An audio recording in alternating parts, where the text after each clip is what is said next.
G'day everyone. Let's continue.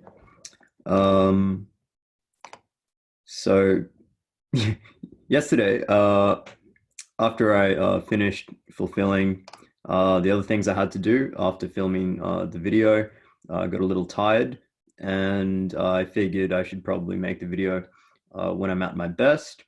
Um, so we're going to continue, and last video I talked a bit about, so it was a short 25, 30-minute video because I had a small window of time. And I talked mainly about objections in the essay. So I'm going to clarify some things about objections, which I either neglected to mention or could have made clearer.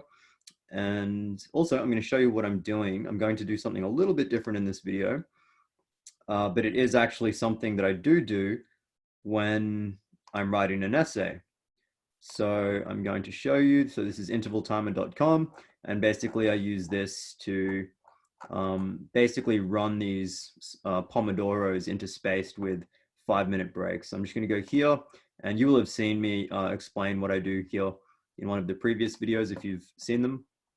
But I go to rounds, name, I just call this Pomodoro. I'm not doing a workout or anything. I'm doing study, or I'm working on assessments. Number of sets, I pick 6, usually because I like to study in 3-hour blocks at 25 minutes with 5-minute breaks in between. And 6 Pomodoros will get you about 3 hours of study. So if you wake up at 6, it's like by 9 you've done 3 hours of study. By lunch you've done 6 hours, and you can call it a day. So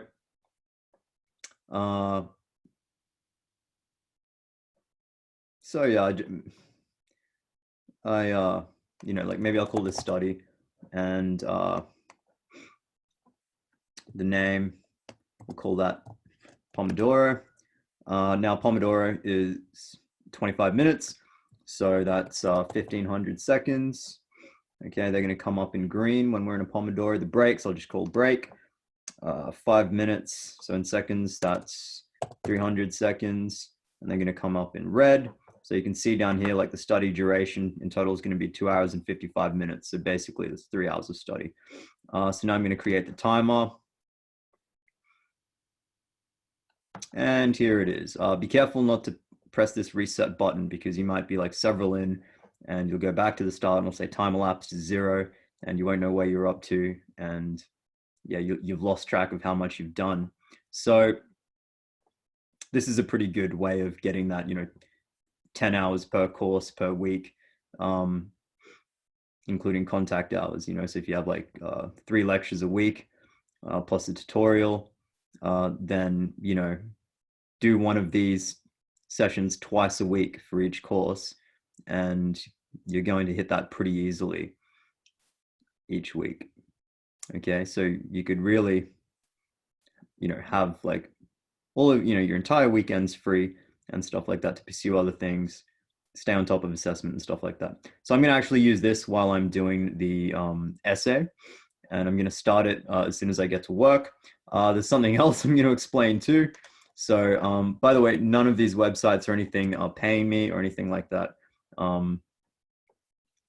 So yeah, I'm not trying to make any money by doing this. So I started an account on chess.com, and what I'm going to do, because I'm not actually studying, I'm writing an example essay to help people who are writing philosophical essays.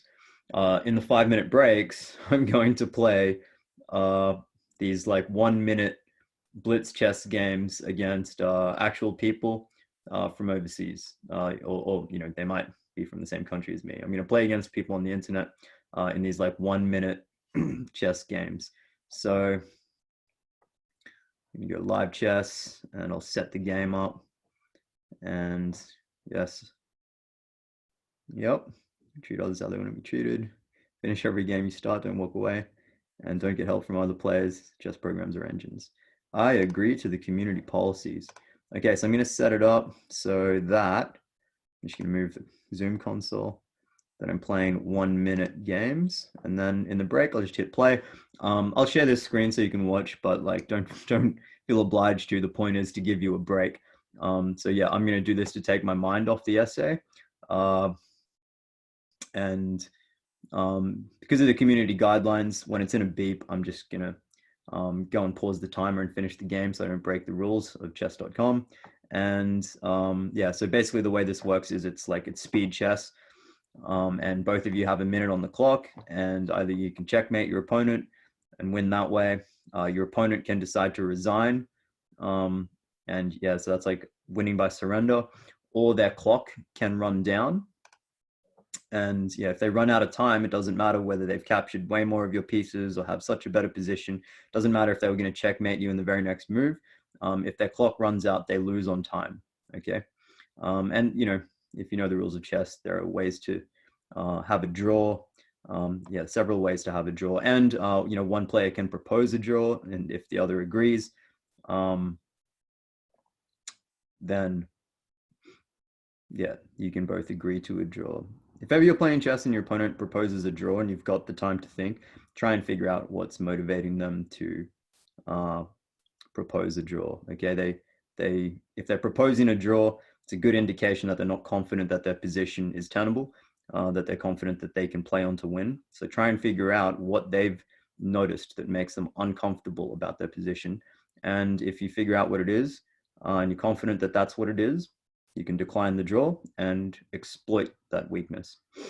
Just a little tip, so I know I'm getting off topic, but notice that where all the pawns are at the beginning of the game, notice the F7 square. Well, at the beginning of the game, that's the only square that's defended only by the king, whereas every other pawn at the start of the game is defended by at least one of the pieces. So either one of the major pieces, being the queens and the rooks, or one of the minor pieces, which are the knights and the bishop. Okay, so you notice that that square for white is F2, which means the black bishop is more powerful at the beginning of the game because the F2 square is a black square.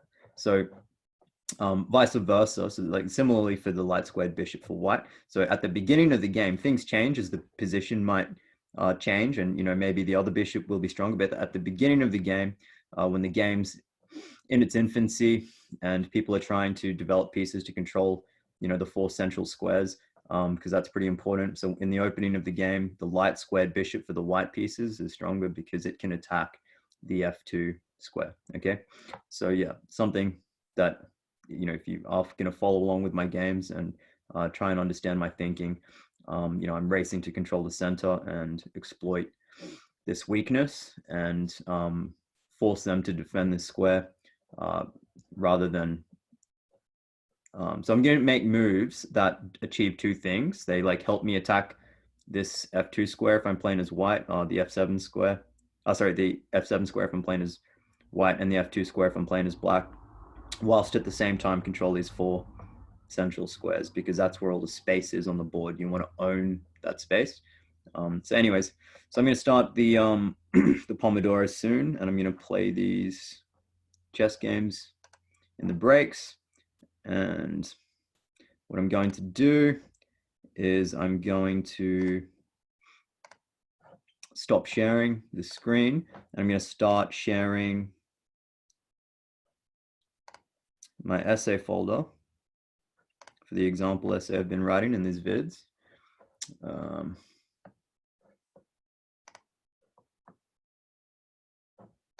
Okay, so here's my essay writing folder, and you can see, I've got research in one folder, writing in the other folder.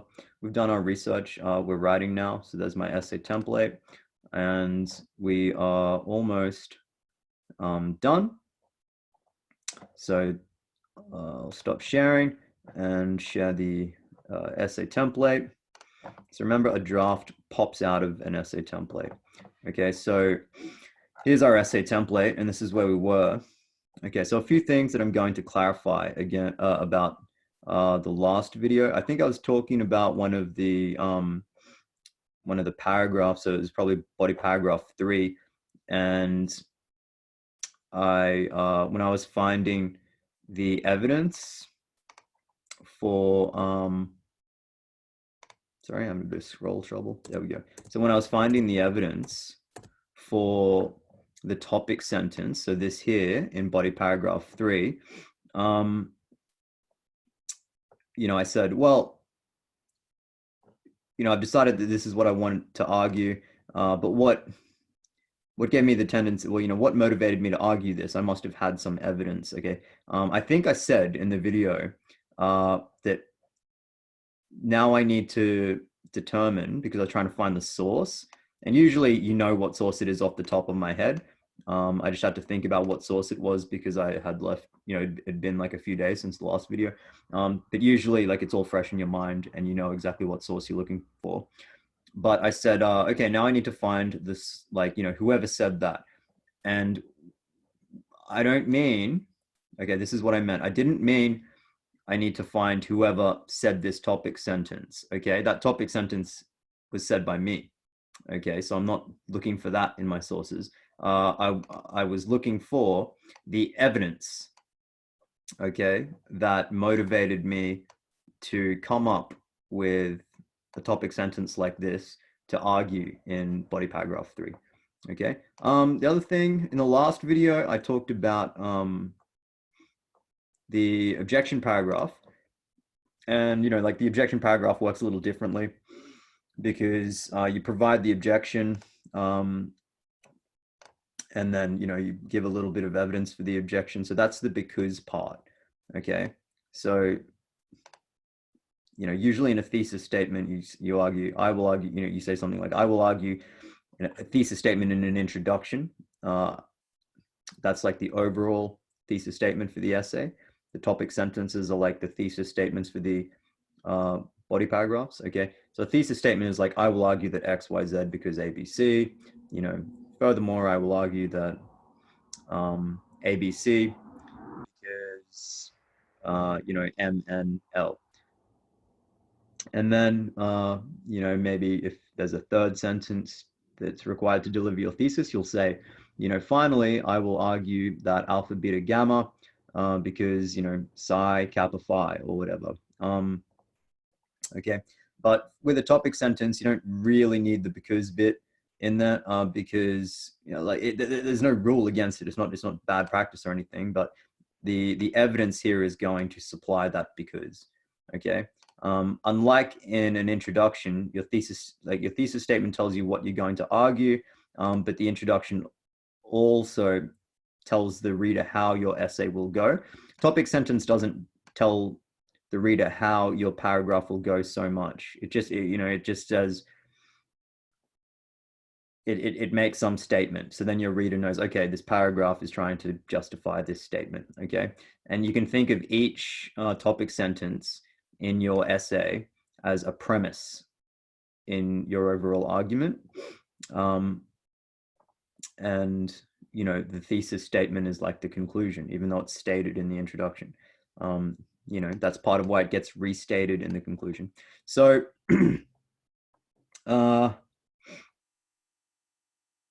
let's get really clear, because I know students get confused about this. Let's get really clear about introduction stuff and body paragraph stuff. In the body paragraphs, in the body of the essay, all you're doing is arguing. Okay, you're not telling your reader what you're going to do at some point in the essay. You're not telling your reader what you will argue. Don't tell them what you're going to argue in the body. Do the arguing. Don't tell them you're going to do it. Just do it, right? There's no need for stuff like, now I will argue that in the body. Okay, the introduction. Okay, the introduction is where your reader gets the trailer. Okay, it's like in the movie. In the actual movie, there's nothing in the movie to try and convince people to watch the movie at some time, because if they see it, they're already watching the movie. Okay, all of the things to make people want to go and see it is in a trailer. Okay, and even though the trailer is just snippets of the movie, that's the case with an introduction and the body. The introduction contains snippets of the body, not word for word, but it kind of tells you the overall basically tells you how, like tells the reader how the essay will go. Yeah, especially what you're going to argue. So yeah, any like introduction of like, you know, any setting the background, introducing the issue, the context kind of stuff. You know, you have 1,000 words to play with, so don't mess around with that stuff too much. But any of that kind of stuff would go in an intro, okay? Because in a body, just argue, okay? All right, so just thinking if there's anything I want to get out of the way first.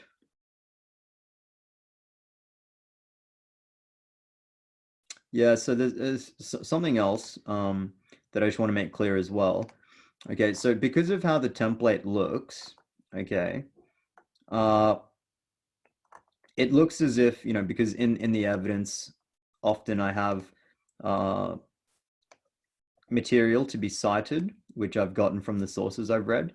Okay, this is just a template. It's not as if the paragraphs are going to be a topic sentence from you and then a bunch of stuff that's all referenced and from other sources and not your own. And then there's going to be a linking sentence at the end. No, it's not going to work like that at all. Okay. What you're doing in the body paragraphs, on top of just providing evidence, you are evaluating it too. So there's a saying, not a saying, like a mnemonic device, PEEL, P-E-E-L. I've never really used it, but you know, someone told me about it a few years ago. Maybe you learned it in high school. So it stands for point, evidence, evaluate, and link. And that's kind of what's going on here. You've got your point. Okay, that's the topic sentence, the point of your paragraph, the topic of your paragraph. It's like the thesis statement for this paragraph. Then you've got the evidence, all right? And now the stuff that we're filling in around the evidence, the sentences that are missing here, is like the evaluation of the evidence. You know, you're explaining why you're giving weight to some piece of evidence, or that why you're dismissing it, or whatever you're doing with that evidence. You know, whatever it is you're doing, it's some kind of evaluation. So that's your point, evidence, evaluate, and then link. That's your linking sentence. And we haven't seen any examples of linking sentences yet, but we will. Cool. So also, I think I should explain why you raise an objection. Okay, like I went into a lot of detail about like how you raise an objection, how to pick your objection, why you don't pick an easy objection, and you know, I emphasized the fact that you have to dismiss the objection, you have to vanquish it before you get to your conclusion. But let's be clear about why you raise an objection in the first place. Okay. If you raise a if you don't raise an objection in your essay, it can seem to the reader as if all of the research you've done is just, you know, and all of the evidence that appears in your essay to support your argument is very biased. You know, you've gone out there and you've researched in the literature, looking for stuff that just supports what you want to argue, supports your belief, and you know, you've ignored and dismissed evidence that would refute or challenge or cast doubt on what you want to argue, or whatever you argue, you know, what you're trying to support with evidence. Okay, and including an objection is a way of mitigating bias in your argument, in your essay, showing the reader that you have looked at alternative evidence, alternative views, contrary views. Okay, and by picking the strongest objection to your argument, it shows the reader that you're looking at the really threatening contrary evidence.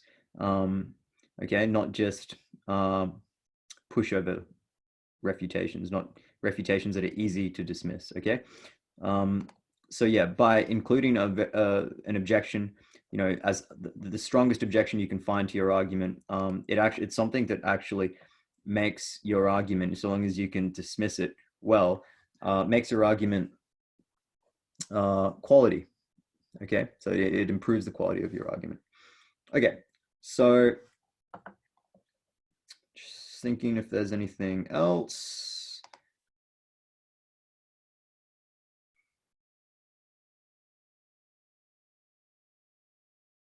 Yeah, why basically you can't just raise the objection and without dismissing it and go into your conclusion. I emphasize that you can't do this, but perhaps I didn't explain why you can't do this. The reason why you cannot do this is because the objection is saying that the reasons you have given in the body don't support your conclusion, right? In other words, don't support the thesis statement that you've said you're going to argue or defend in the introduction, and what the one that you restate in the conclusion. So it stands in the way of your thesis statement. It's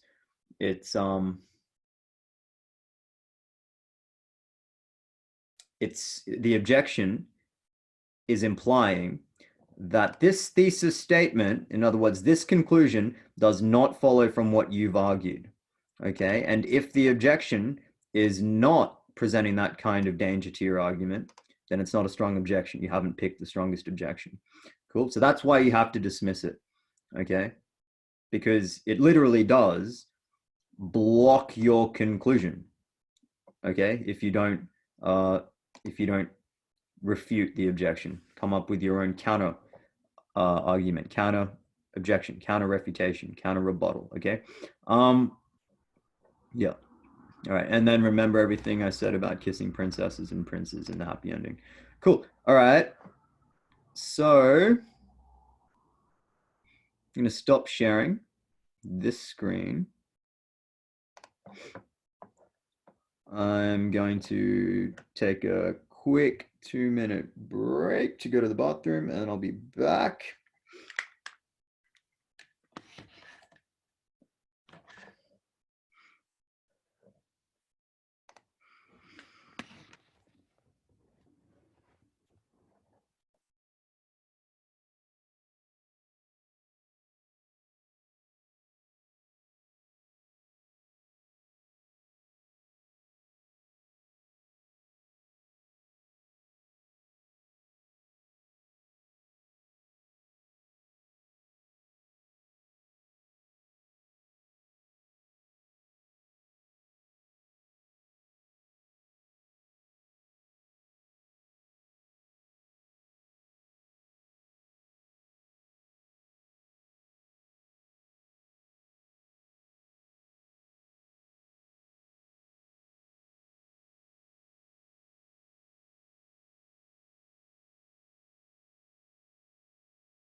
Okay, so I'm back.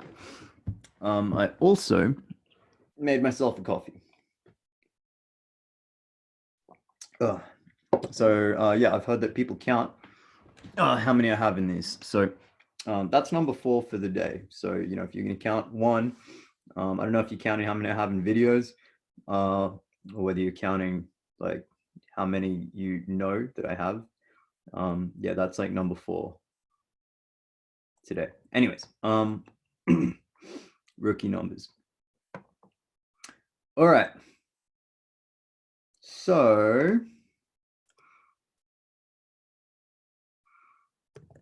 what I'm going to do is I'm going to share. Oh, I recommend you watch these on double speed, by the way, because we're not doing complex philosophical content. We're not doing we're not learning philosophy at the moment, or doing philosophy. So I recommend you watch them on double speed and like slow down when you need to. Okay, so we got up to basically, like this objection paragraph, and we needed to provide our evidence for that objection. Okay, so the evidence, right, can be supported by you. As in like the evidence can be yours. Okay, so the objection doesn't have to be one that's out there in the literature, right? If you think you can come up with a stronger objection, you do. So just to cast your mind back to this objection, basically we were arguing something along the lines of you using mutually agreed upon coercion to influence other states to reduce their carbon emissions or the greenhouse gas emissions. These economic sanctions were a deterrent for them to basically just keep polluting and not care about reaching their emissions targets. And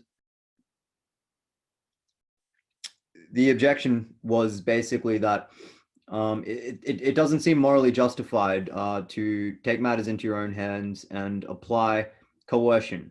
Okay, some means of force. It's not it's not like the application of controlled violence. Like you're not taking military action. Okay, but it's some means of coercion to influence or force some nation state to behave in accordance with how the rest of the group sees fit. And that may seem difficult to morally justify. Okay, it's like if we have this agreement to take turns taking out the trash each morning, and let's say you always leave me to take out the trash, and I get like a gun and I point it at you and I say you have to take out the trash this morning. Okay, it's coercive. When someone won't act the way that you think it's moral to act, you all of a sudden exert some kind of power so that people conform to what your moral values are. Okay, it seems like you're somehow forcing people to conform to your value system.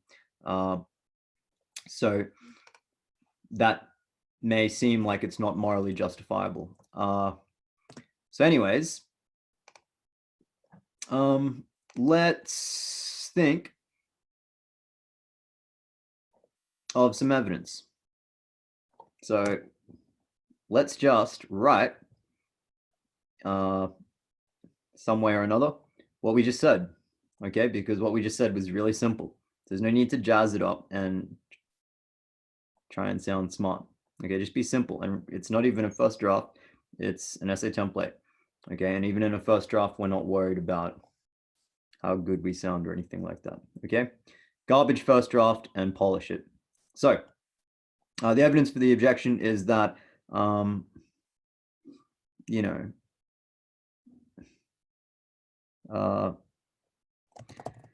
perhaps it is immoral, okay, to use coercive measures, or just coercion, use coercion to compel, coerce other states to adjust their actions and conform to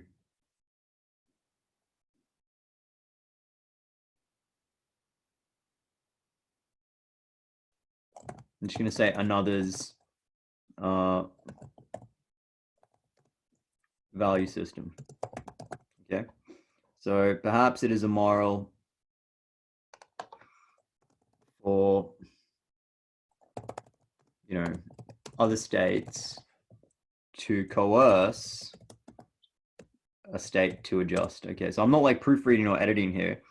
It's got to make sense. Okay, so what I'm saying is like a group of countries or one country is going to use these coercive measures on another because, like, you know, they're saying, hey, you want acting morally, or you want acting properly according to how we see the world, so we're going to use these coercive measures to make you act the way we want, because we think those actions which we want you to take embody the right values. They're an example of the moral thing to do. Okay. You know, imagine we're having a conversation about what's the right thing to do, and you know, I have this plan that you know, if I can't get you to agree with me, I'm going to point a gun at you, right? Okay, so evidence for the dismissal. Okay, so this is when I pace around and I think, and either I come up with my own way to dismiss it, or I've read something in the evidence in my sources that, you know, pertains to this. And you know, I'll go back to my research, and I'll open them all up. Okay, so remember I had 3 sources of information, or 3 research sources for this essay. So source 1 was like Hardin or Gooden, and source 2 was whichever other one, and source 3 was Gauss. Okay, so I think 1 was Hardin. Yeah, so 3 was Gauss. I'm not sharing them right now, but 2 was Gooden, and so many docs open. And source 1 was Hardin. Yeah, 1 is Hardin, 2 is Gooden, 3 is Gauss. Okay. Okay, so let me see. Let me just organize these.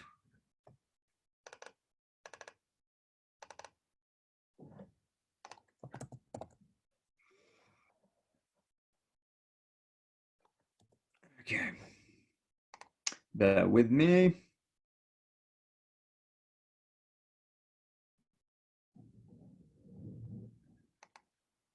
I got so many apps open, it's hard to go between them. Like a million tabs and stuff like that.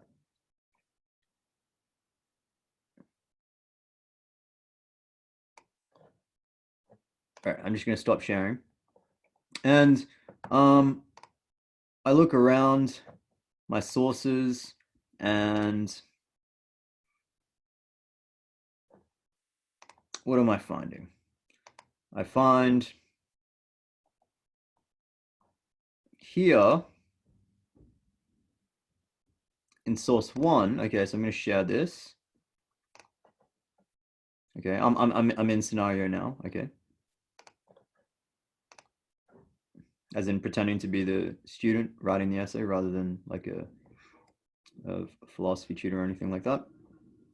So I'm going to share source 1, and you might remember, it doesn't matter if you don't, from another video, that I was looking at this evidence, okay, for another body paragraph, and I was thinking about this, okay, and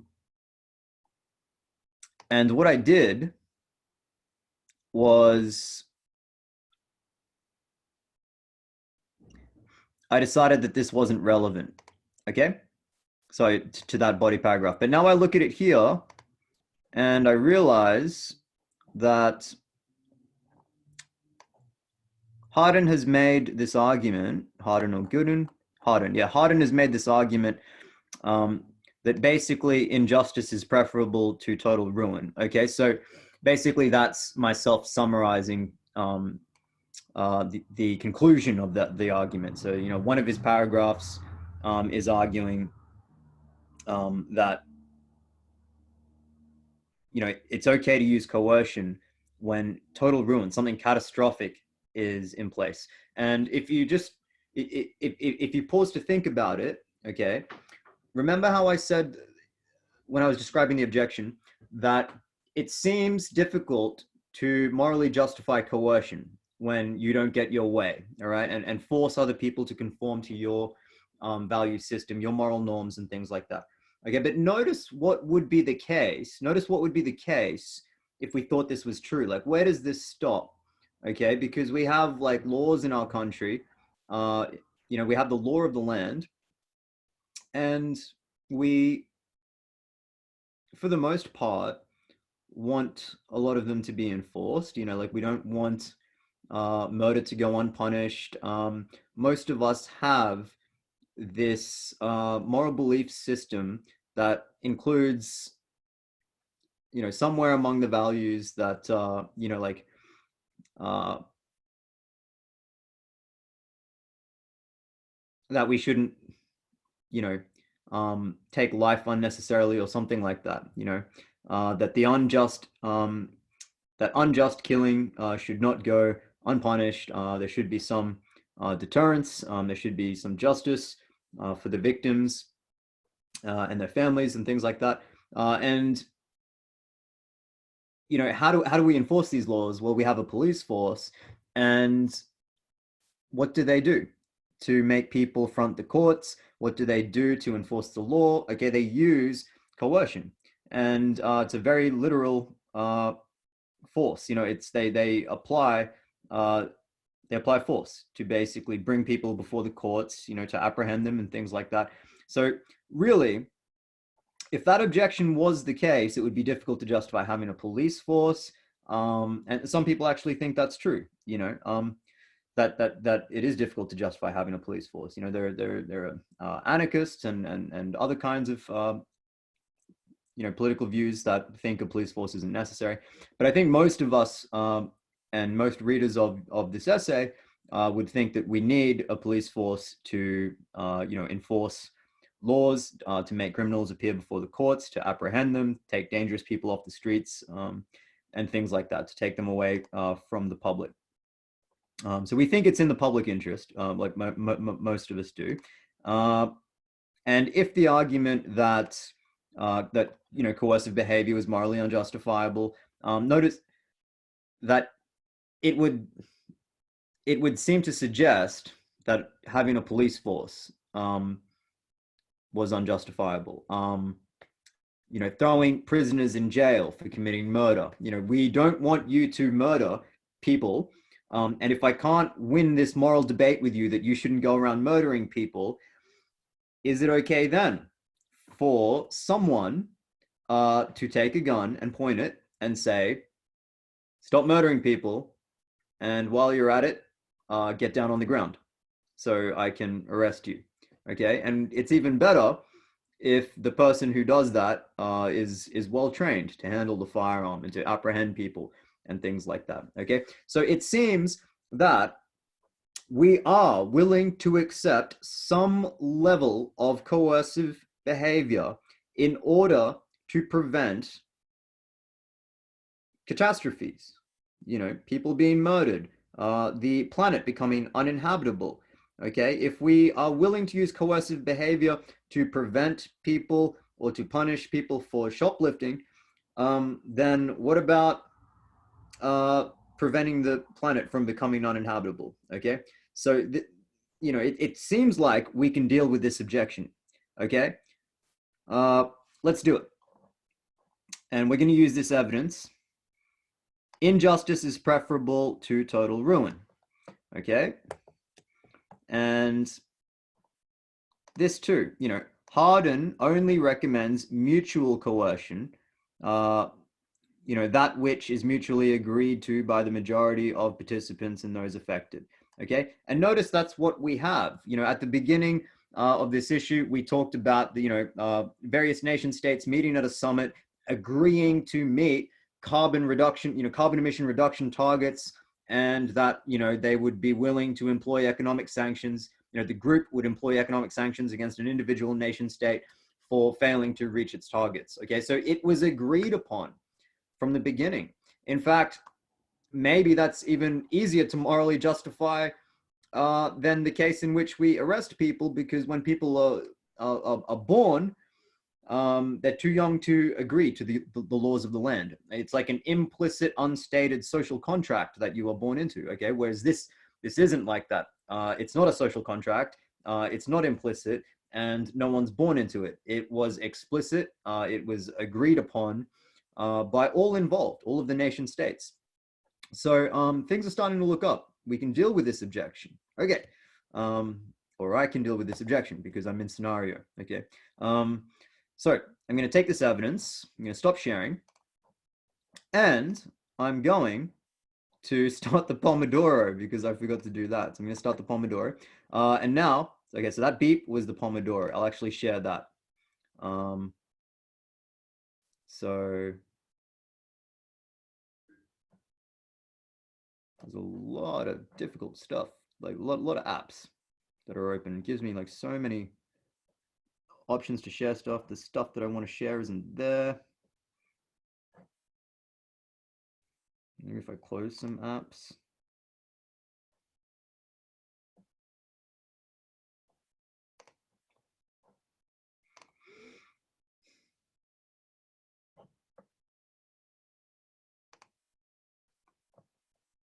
That's better. There we go. Okay, so here.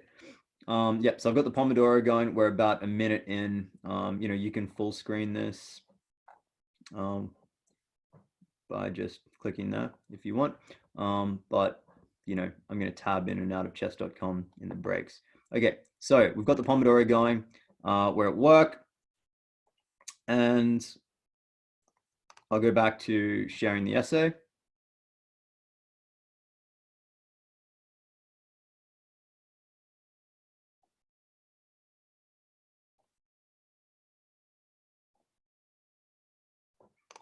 Okay, great.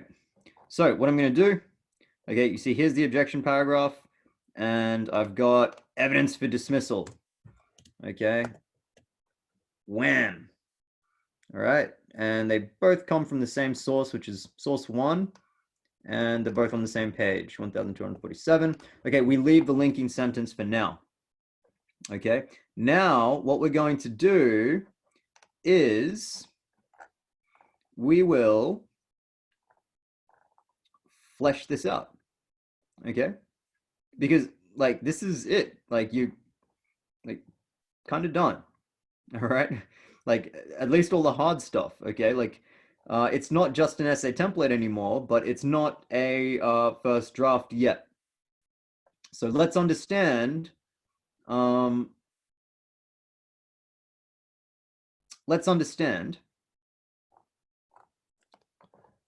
this. So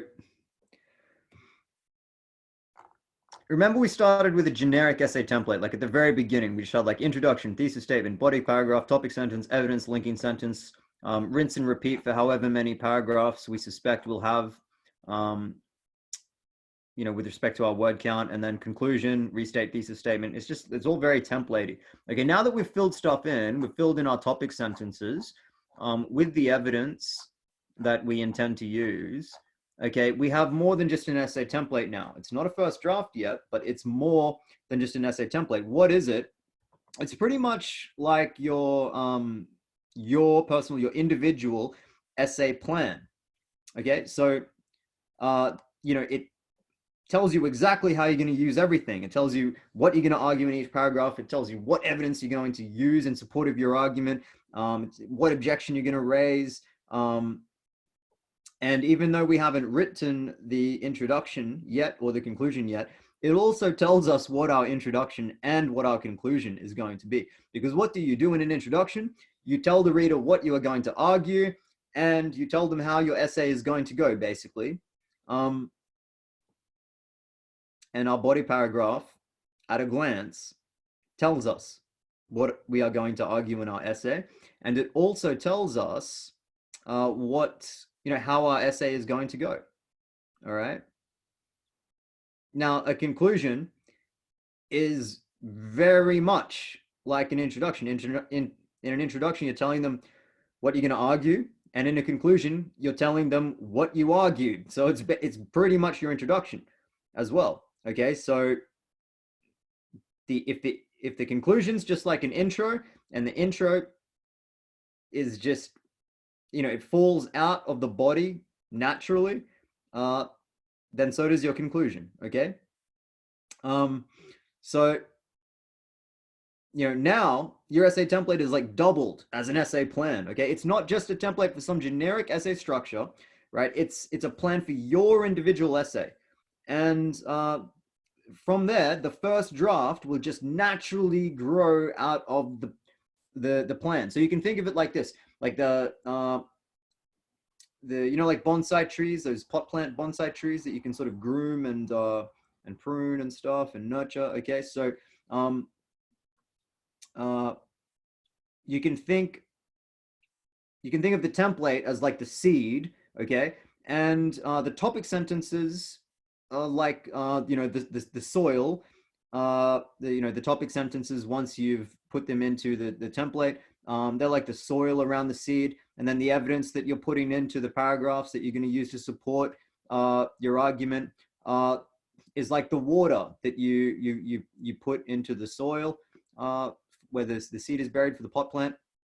Okay, and now all you have to do is let this thing grow. Okay, and how do you do this?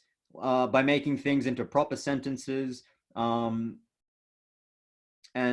yeah, just make stuff into proper sentences, and then you have your first draft. So I'm going to be very good, but then you just keep polishing it. Draft 2 will be better.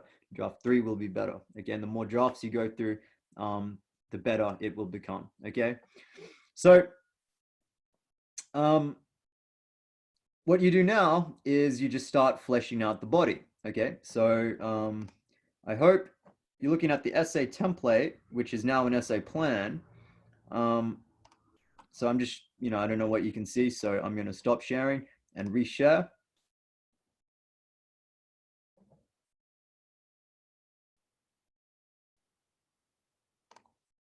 Okay, essay template. Okay, so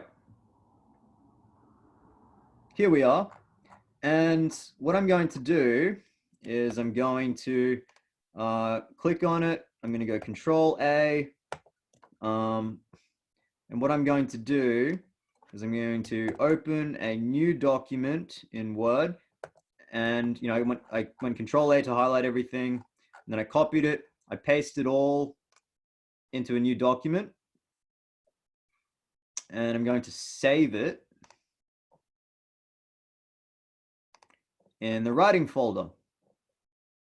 And what I'm going to do is, actually, I should share this so you can see what I'm doing, because you probably can't see the new document I've started. Okay, so I'm going to save this in the writing folder. And what I'm going to do, okay, so I'm still keeping the essay template. I copied and everything from the essay template into a new document, and I'm just saving it because now I'm going to amend stuff. I like to keep the essay template / plan now separate, so that I can refer back to it if I've gone off track and stuff like that, if I've lost my marbles or something. Okay. So I'm going to call this draft 1. Sorry, I can't stop laughing. So a friend of mine has a really young daughter, and there's this hilarious, cute story about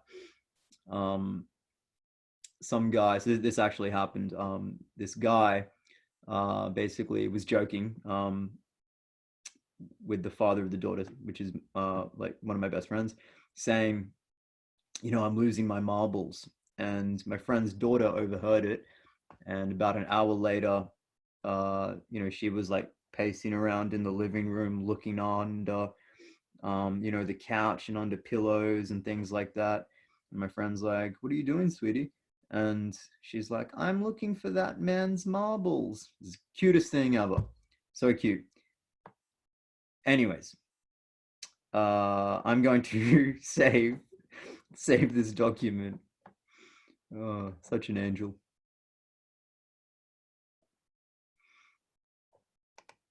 Yeah, I had to tell that. Otherwise, I was just going to start laughing here and it wasn't going to make any sense. And I would look like I was losing my marbles. So,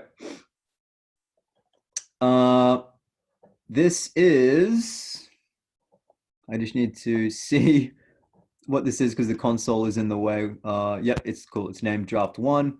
And what I'm going to do is I know how many words it is now. Okay, I've done the template and the plan. I'm just going to call this draft one. Okay, now here's the introduction and here's the body. Okay, I might leave these titles in here because they tell me the word count for each, you know, the rule of thumb word count for each one. Okay, and what I'm going to do is I'm going to fill this out. Okay, so I'm not going to touch the introduction. I'm not going to touch the conclusion. I'm going to start filling out sentences in between my topic sentence and my evidence. Okay?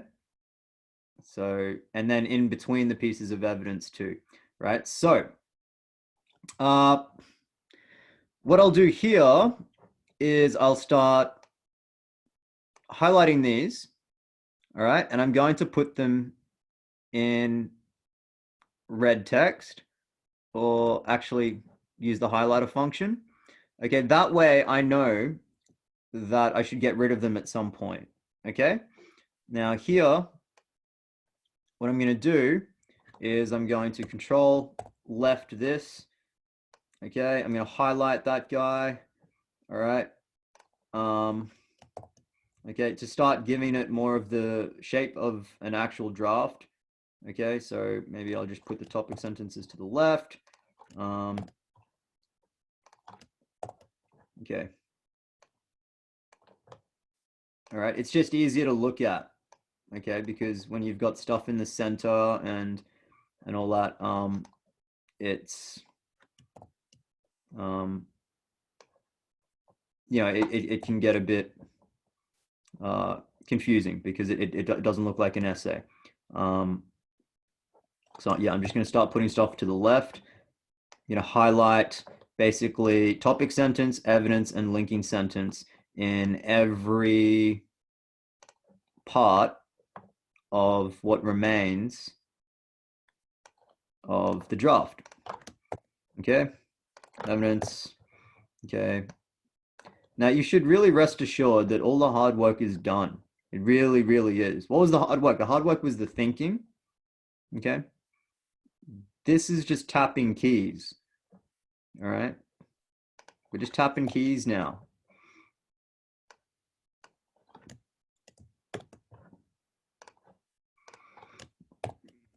Just speaking English. That's all we're going to do. So, yeah. Just highlighting evidence. That's all I'm doing. Well, it's highlighting little, you know, tags throughout my essay that tell me where things go. Restate thesis statement. That can get highlighted too. Thesis statement can get highlighted as well. Okay, I usually put these in red text, but I suppose highlighting really makes them stand out because that's the point of highlighting. That's what it's for. I think I missed one. Okay.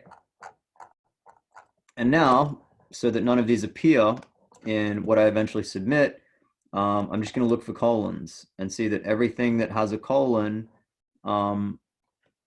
is highlighted, and anything that has a colon and isn't highlighted doesn't need to be highlighted. Okay. Cool. And I should have, other than my objection paragraph, 3 highlights per paragraph. The topic sentence, the evidence, and linking sentence. And body paragraph 3 checks out, body paragraph 2 checks out, body paragraph 1 checks out. Okay, and then you should have 1 highlight in intro and conclusion. Okay, so now what I'm going to do is start filling out the body. All right, give me a sec. I have to respond to a message. The Pomodoro beep should go off soon, I imagine. You won't hear it, I don't think, because you're not hearing my computer, you're just hearing what goes through my mic. But yeah, I imagine it'll go off soon.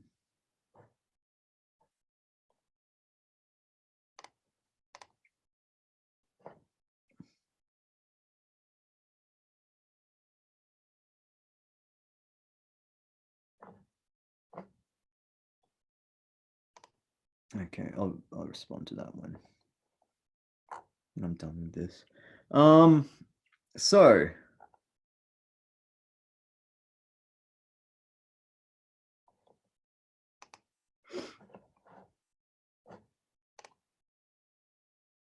I should check on the Pomodoro. Okay, so we've got 9 minutes. Okay, 9 minutes 40 something seconds remaining of work before we take a break.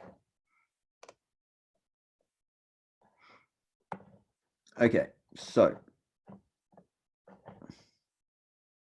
bear with me.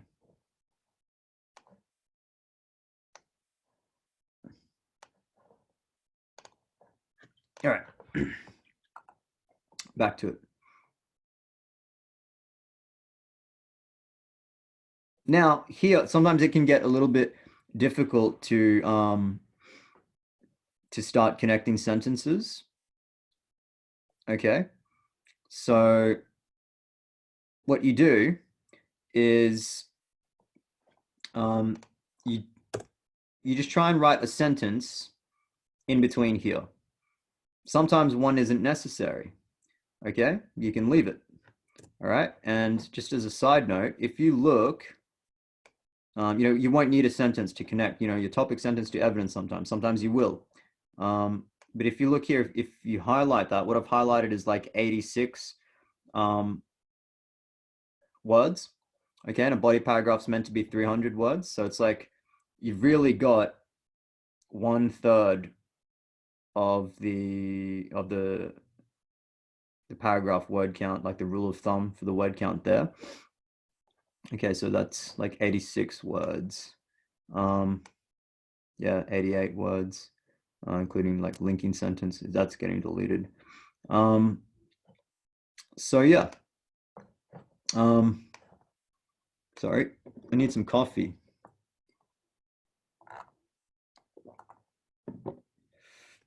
All right. So we can really, what we can do is we can just start connecting this.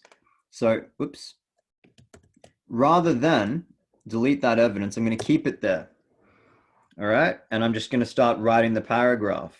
Okay. So reducing greenhouse gas emissions is costlier than not reducing greenhouse gas emissions. Okay. Okay. I'll just say something like, the first piece of evidence, in a polluter's dilemma or prisoner's dilemma, polluting and environmental degradation is the cheaper option to proper waste disposal, which is expensive. Okay, so I'm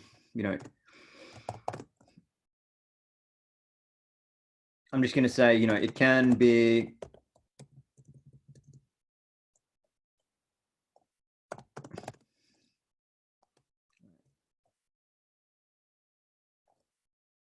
it is more costly to reduce carbon emissions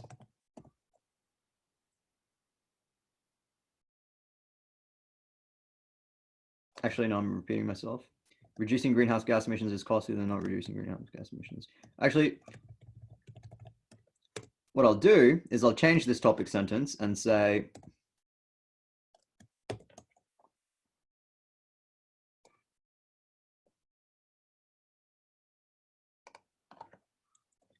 Right. See what's happened here? Okay, so reducing greenhouse gas emissions is costlier than not reducing greenhouse gas emissions. Notice that that's something, okay, and this is good, okay, because this happens when you write essays, you realize these things. So that's why, I didn't script this. So you could see all of the mistakes I pick up on and fix along the way. Notice this piece of evidence here. That piece of evidence basically says what my topic sentence is saying. Okay, which means I have to cast my mind back to what I wanted to argue. All right, so now let's imagine I did that and I paced around. I said, no, I need to amend my topic sentence. Well, it seems like what the evidence, and now I come back, so I'm in scenario. It seems like what the evidence is saying is, well, what the evidence is saying is that it's costlier to keep polluting than to not. But it seems like the conclusion that you can draw out of it is that world leaders won't voluntarily reduce their emissions, okay? Because it's expensive. Okay, so instead, let's change this topic sentence. There are reasons why world leaders will not voluntarily, you might want to say unlikely, so it's not as strong, but that's for draft polishing. There are reasons why world leaders will not voluntarily reduce their greenhouse gas emissions. Obviously, when you come back, you're going to have to fix this because it's not like the world leaders themselves, the human beings, are releasing all of these carbon emissions. It's the countries that they lead, the states, the nations, and things like that. Okay, but you're just trying to get your thoughts out. Don't worry. So there are reasons why world leaders will not voluntarily reduce their greenhouse gas emissions. Okay, and now I can say one reason is that it's often cheaper to dispose of waste or keep polluting or emitting. Okay.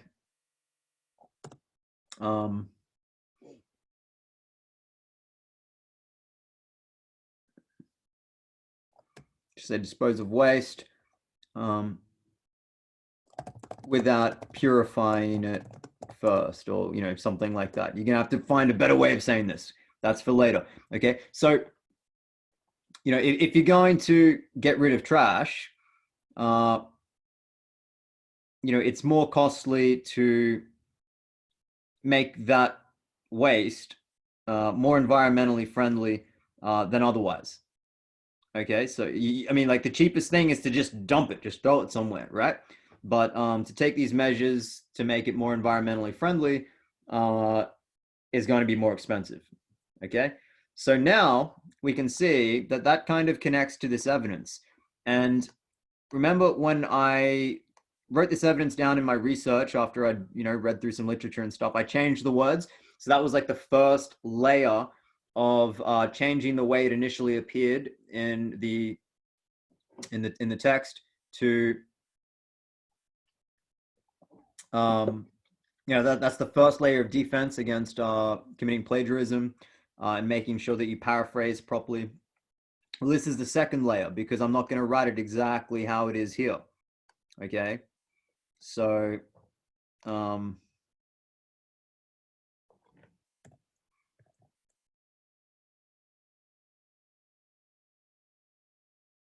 without purifying it first, right? And now what I'm going to do is I'm going to take this and I'm going to plonk it here, right? Okay. Now, I might say, since there are additional costs associated with purifying one's waste. Okay, now what I'll do is look at the next piece of evidence. Okay, and I realize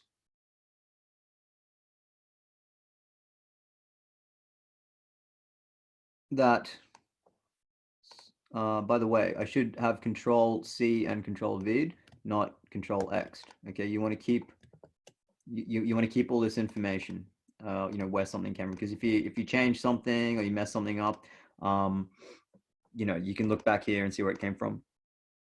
Okay, now here,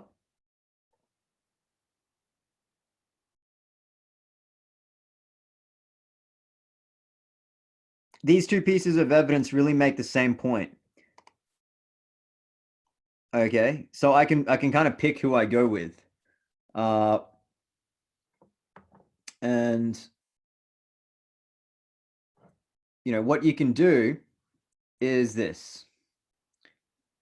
So there's source one, and I'm going to do that, and source two. Okay.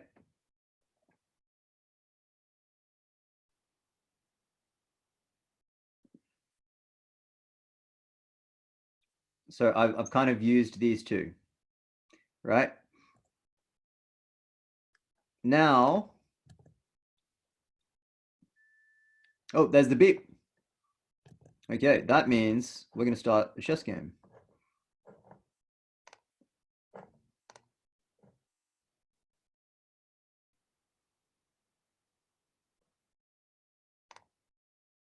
Yeah, so I don't know what you see, so I'm going to unshare and share the chess game. And we're just going to play. I'm going to like play a game until it breaks over, and probably go to the bathroom as well. So this is like 1 minute bullet chess. This is what I've really been waiting for, to play a game. All right, 5-minute break. All right, so I'm playing the white pieces. Okay. Interesting.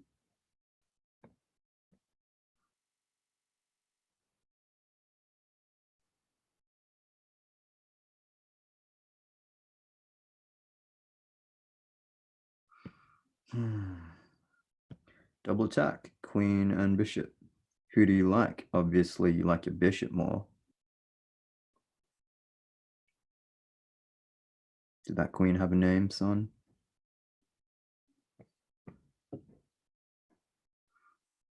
Bet it had a family.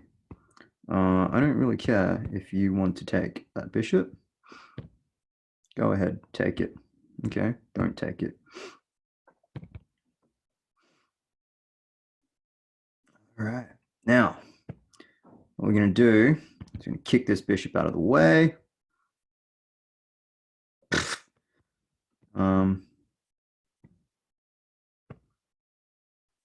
Had to move my king so he doesn't pin it. That's okay. You can threaten my queen if you like. The game's not about capturing queens. All right.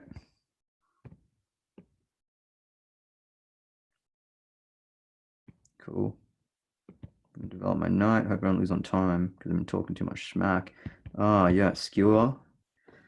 King for the rook. Discovered attack with the rook. I should really finish this. Okay. If you say so.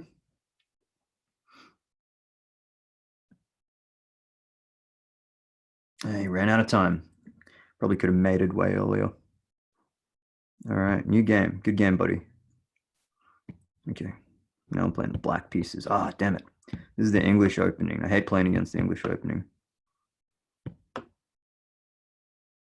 Okay.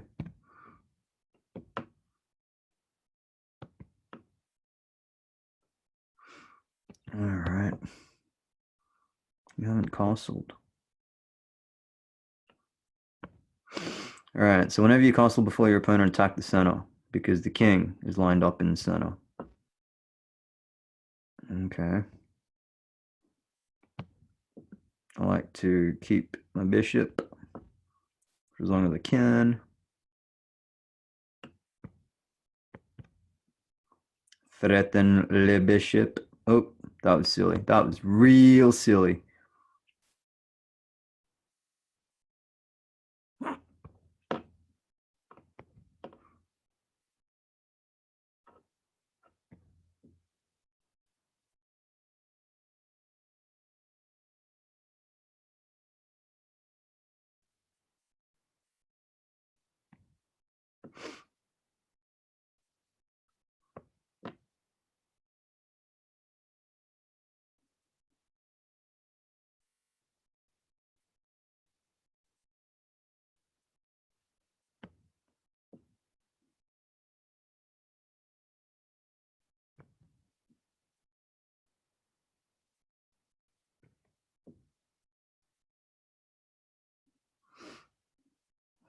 Okay, man.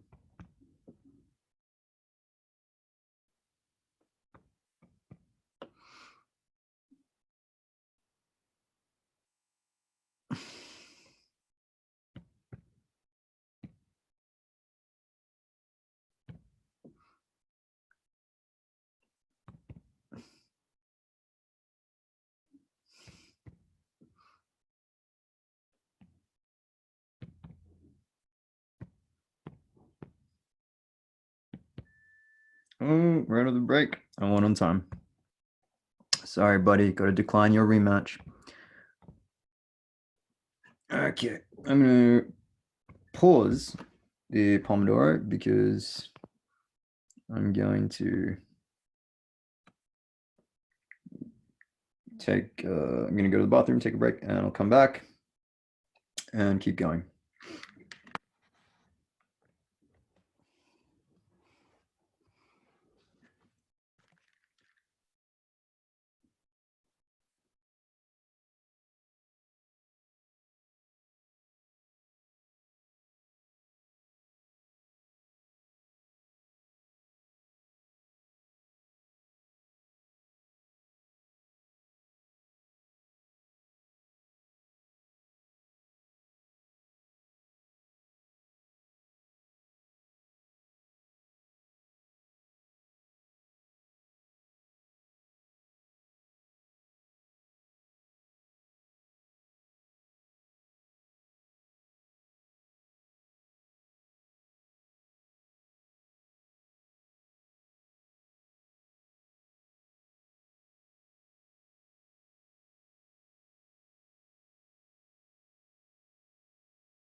Okay, so we are back in the Pomodoro, and what I'm going to do is just mess around with tech.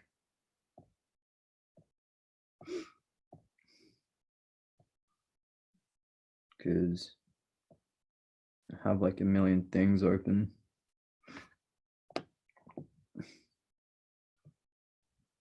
There we go. All right, back looking at Zoom. I'm gonna share my screen and get back to the essay template. Had some chess games in the break. Managed to get 2 games out. I'm gonna get my hoodie. It's getting chilly. And we are 2 out of 2 for chess games in terms of wins. So we're doing well and we're making essay progress. Okay, so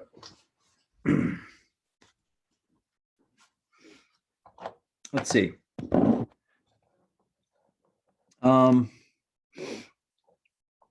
Okay, so yeah, yep.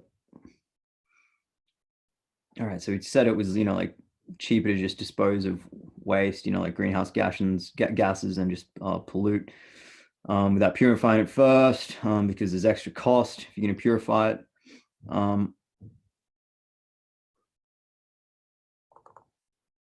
All right, and really what this captures is the idea of the prisoner's dilemma. All right.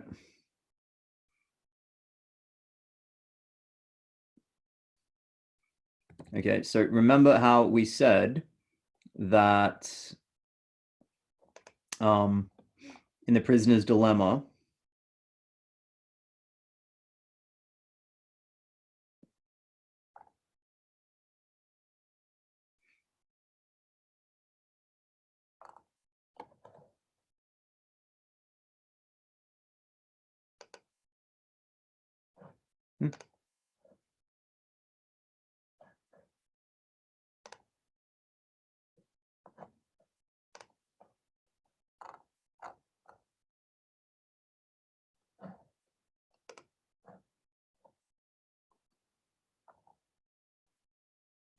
I thought we had written some stuff.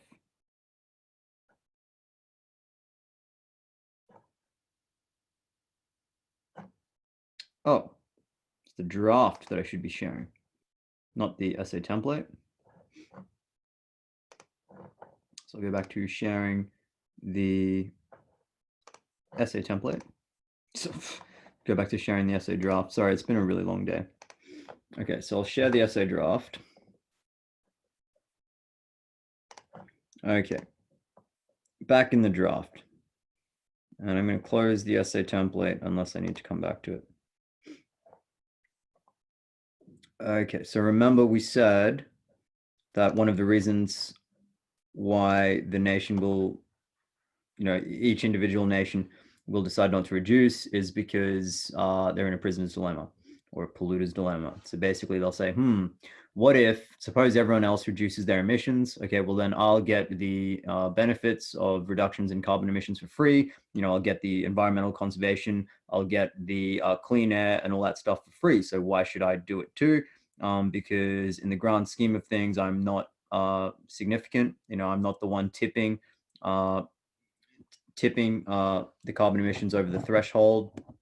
So I might as well just keep polluting and not suffer economic downturn and get the benefits for free. So that's what's known as being a free rider. Okay, so basically, the prisoner's dilemma is, explains why nations won't reduce. What we're really capturing here is the idea of a prisoner's dilemma. Okay, so we'll just say we'll start talking about the prisoner's dilemma.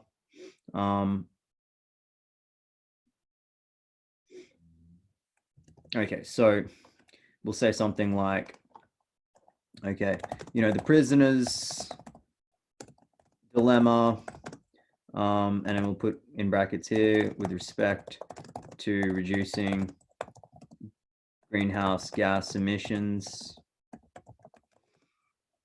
arises, we'll say A.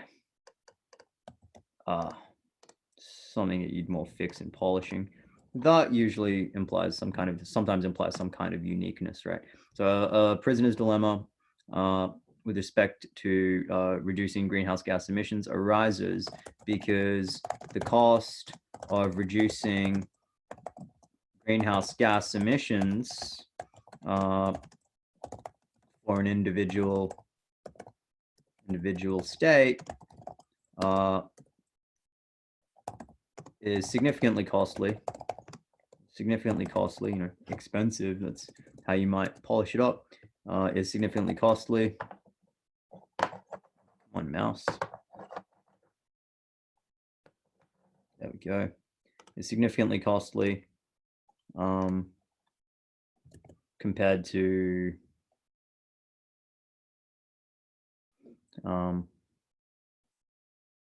or is significantly costly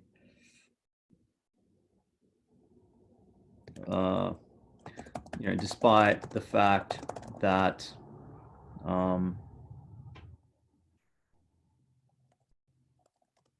its efforts to reduce greenhouse gas emissions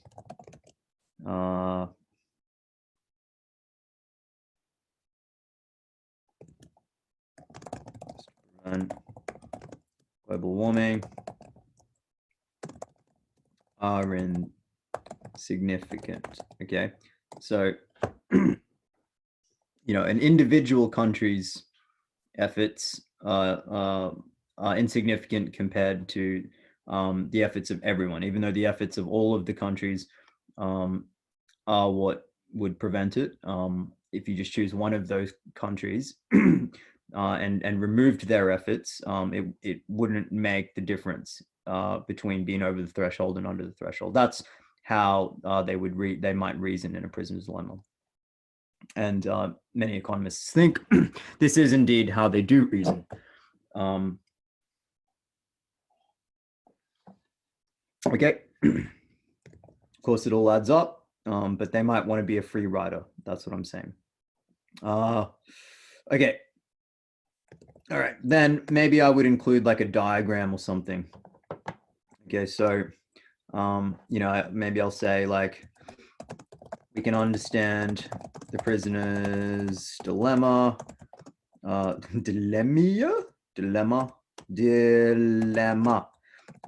considering the following matrix.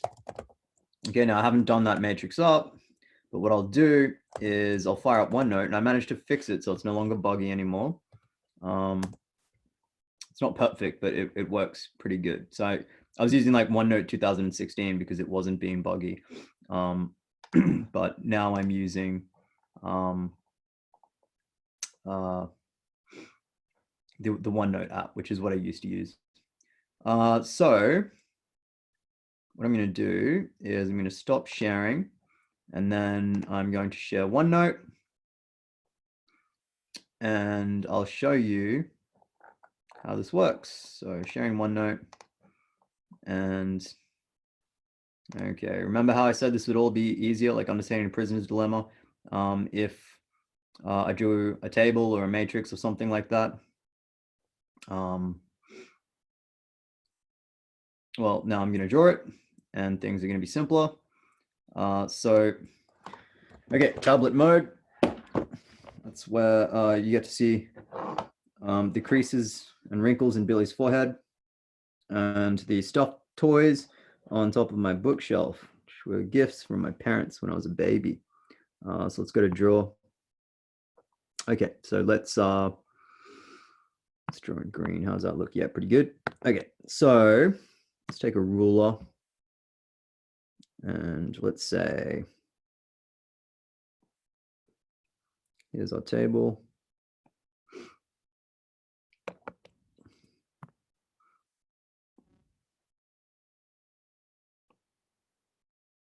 Okay,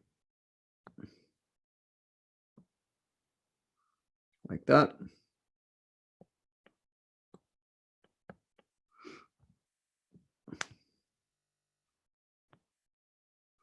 Okay, we'll draw just a line down the middle. Okay.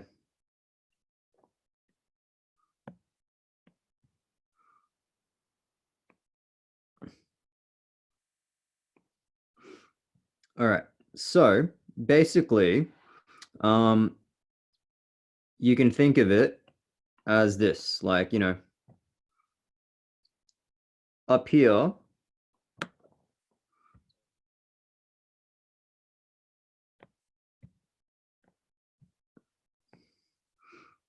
we'll just draw this. So, the top represents, like states of affairs, states of affairs, like the circumstances, what other countries could do or something like that. Or, like other nations, other nation states' actions or decisions, All right. And this one here on the side, these represent, our position. So we'll just call it us, that would be like our country or something. Okay. Our options, like us. Okay. Now notice that here, you can decide either to reduce your, well, actually, let's consider everyone else first. Everyone else can decide to reduce their emissions or not. So let's say, like, reduce, okay, or don't reduce. Or you can think of this as cooperate, where, what we're doing is we're following through on the agreement. We all agreed on these like carbon emissions targets, cooperate, and don't cooperate. Okay, so I'll put in brackets here, reduce. Okay, and now we also have the same options. Okay, so I'm going to draw another line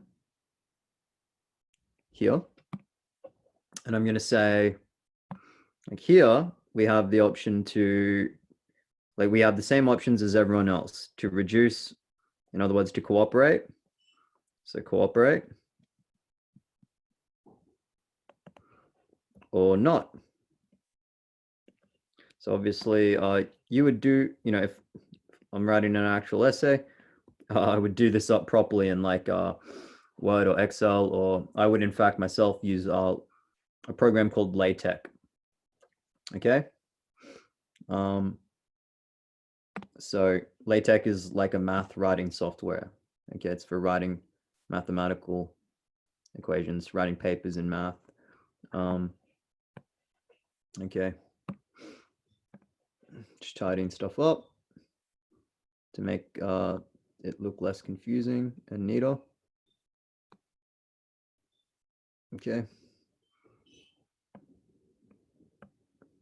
this is us, our decisions. Okay, so notice that whatever anyone else does, okay, so other people, other countries, they might cooperate or they might not. And it's like, well, suppose they don't. So suppose we're in the top right column here. Suppose that's what happens. Other countries decide not to cooperate. Well, then, if we decide to cooperate, I'm going to use gray. How's gray come up? Yep. Okay, so if we decide to cooperate, then what we're doing is we're spending all of this money to be environmentally responsible, when in the end, catastrophe is going to ensue anyways. Okay, the carbon emissions will exceed the threshold that basically the planet can handle before it becomes uninhabitable. So yeah, it's going to be catastrophic. So if that's going to happen anyways, we might as well not put ourselves out of pocket while we're doing it. We're being a sucker here, okay? It's like you go to trade like baseball cards when you're a kid with someone, and you try to trade at the same time, but your card, you place your card in their hand, and they quickly retract theirs before you get a hold of their cards. So you didn't make a trade. He just took your card and kept the one that, or she just kept the one that they were offering you. Okay. So yeah, that's being a sucker. No one wants to be a sucker in a prisoner's dilemma. So if the others are deciding not to cooperate and you decide to cooperate, you're getting played. Okay. I think the term that you all use nowadays is like catfished or something like that. Anyways, yeah, so you're getting played. Now suppose instead what they do is, sorry, I'll finish that up. So what we should do, if they don't cooperate, then it makes sense for us not to cooperate. Okay? If we're not going to get the thing that we all agreed to pay for, and they decide that they're not going to pay for it, well, we're not going to get it anyway, so we might as well not contribute any money towards it ourselves. So if they don't cooperate, it makes sense that we don't cooperate. Let's suppose that other countries do cooperate. So let's suppose that the other countries do cooperate. Okay. Well, what would happen then? We could cooperate as well. So that's them cooperating and that's us cooperating. Okay. And really, that'd be great, because then we would prevent, like we would prevent the greenhouse gas emissions from going over the threshold that the climate scientists tell us is the threshold. So this would be a great scenario. But notice what we could do is, rather than cooperate, we could choose not to. So that's our decision. I'll put our decision in gray, and like everyone else is in red. Okay, so if we decide not to cooperate, well, then greenhouse gas emissions don't exceed the Earth's threshold, and we don't have to pay for any of it. Okay, so really, this would be like our number one preference. So I'm going to draw a 1 in here. That's our number one preference. And I'm going to call this, A. This cell is A. Okay, so our number one preference would be if we got everything for free. We got the benefits for free and we avoided catastrophe. We didn't have to contribute anything to it because everyone else did it for us. Okay, that would be our number one preference. I'm going to call this one B. Okay. Or maybe I'll call this one B. You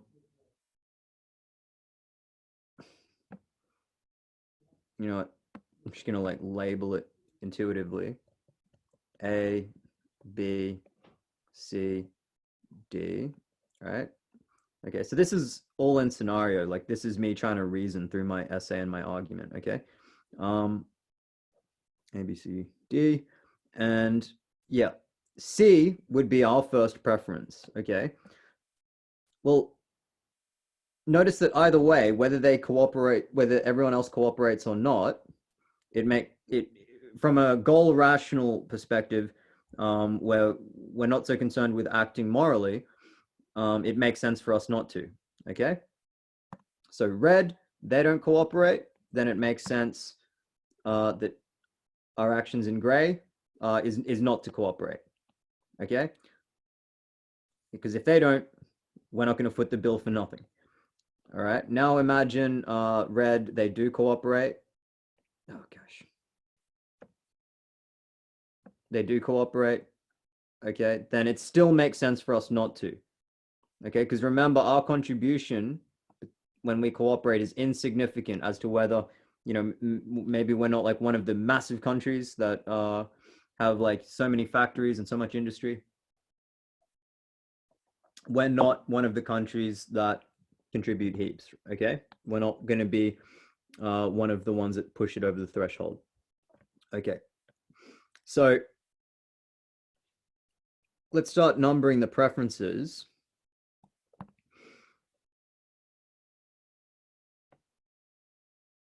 What would be the worst? If we don't cooperate, if they don't cooperate and we don't cooperate, so no one's reducing their emissions, which just means catastrophe ensues. So that would be like our fourth. That would be our least preference. Okay. Sorry. That should be down here. Okay. Now, my bad. This would be fourth. Okay, that's the one where we're getting played by like suckers. Okay, so no one cooperates and we do. Catastrophe happens, but we foot the bill for it as well. We foot the bill for trying to prevent it, and we didn't. No, we didn't manage to prevent it. Okay, so that would be the worst. Okay, now our next preference would be, well, if they don't cooperate, then we don't either. That would be number 3, because hey, the others aren't cooperating, but at least we're not getting played for a sucker. Okay, and number 2, our second preference would be just everyone cooperates, including us. So the other nation states cooperate and reduce their greenhouse gas emissions to ensure that they meet their reduction targets, and we do as well. Okay, and we avoid catastrophe. So that would be like the second preference. Okay, the reason it's not the first is we could just choose not to cooperate and get all the benefit for free. Okay, so yeah, this is what it looks like, and this explains why nations often, this is one explanation as to why nations often don't, get rid of their nuclear weapons, why they even though it's been an objective for years. It also explains why nations keep failing to reduce their greenhouse gas emissions and meet their targets. Many nations do meet their targets, but what they're doing is, and I'm not saying they're wrong in doing this. I applaud them. But what they do when they meet their targets is they risk this scenario. Okay, and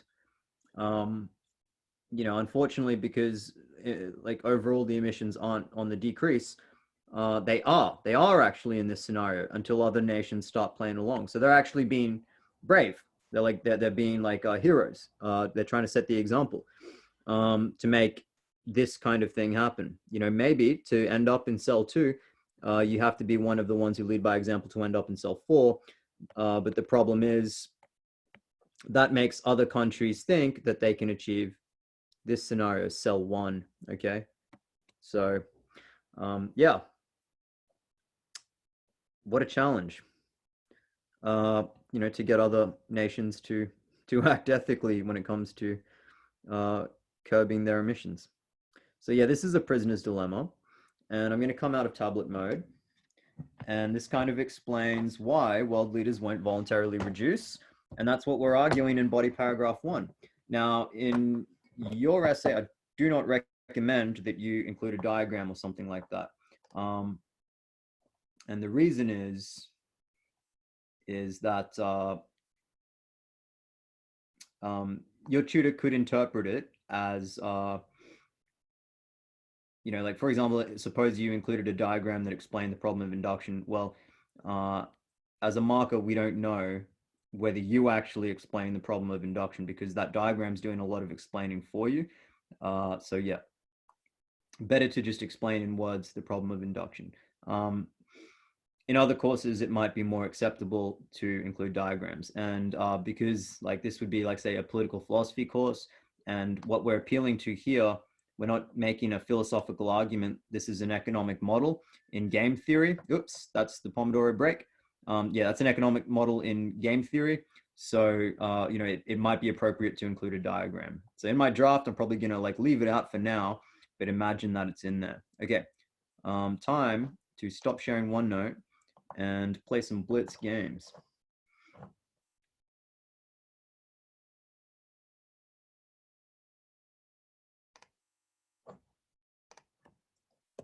in a 5-minute break.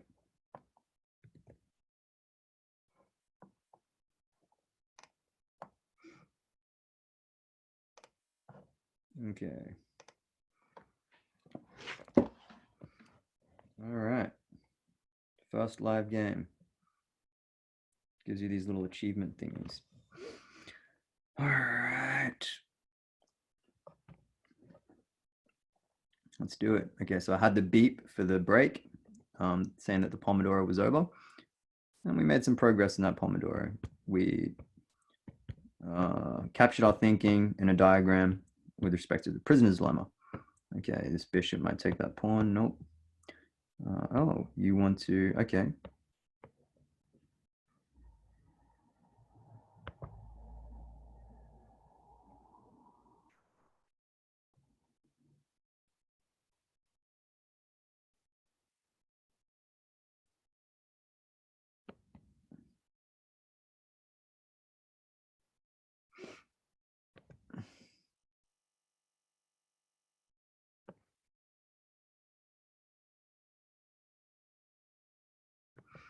Oh, damn. Sorry, the game doesn't work that way, pal.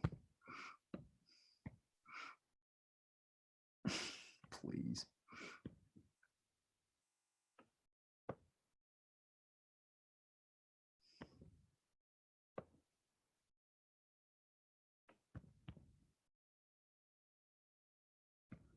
And you can't take back because that pawn is pinned.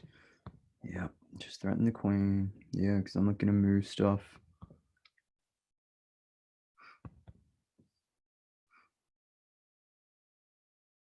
Yeah. Resignation. Good game, buddy. All right, new game. Plane is black. Pawn e4 opening. Exchange in the middle. Yeah, he wants to close the game off by locking the pawn structure. All right, castle. Bear the rook down on the open file. Threaten bishop. Doesn't move it. Take. Tempo development. Left is knight hanging. Retract bishop. Retract bishop. Retract queen. We may have an interesting sacrifice on our hands.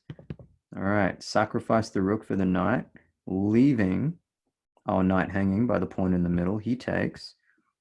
There we go. Now we can develop this rook.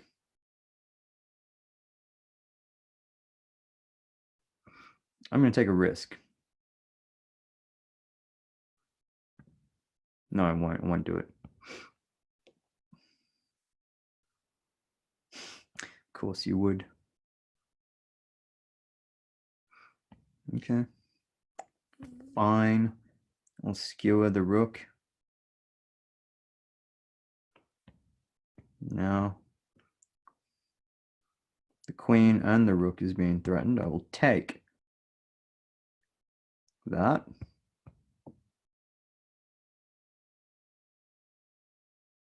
Exchange knight. And come down. Checky, McBecky. Check here. I've only got 10 seconds left on the clock. But I'm going to come up here. Come here. Go there. Now I'm going to free up some space. Whew, this is getting dangerous. I don't know if I can do this. Oh, come up. Yep, defend. Take. Oh, gosh, the time is so close. The suspense. Oh, just won that one. New game. Break will probably... Sorry. Yeah, okay, I'll accept your rematch. All right. Pomodoro went on, but the policy is that I have to finish these games. It's rude to leave another player hanging. I don't want my chess.com account to get in trouble. Maybe he'll pin. Yeah, he pins. If he takes that knight, that's bad. Okay, good. And then if he takes the knight, it's bad for him, is what I'm saying. All right. Let's do that. That's fine. Okay, interesting. Now, double attack, queen and rook.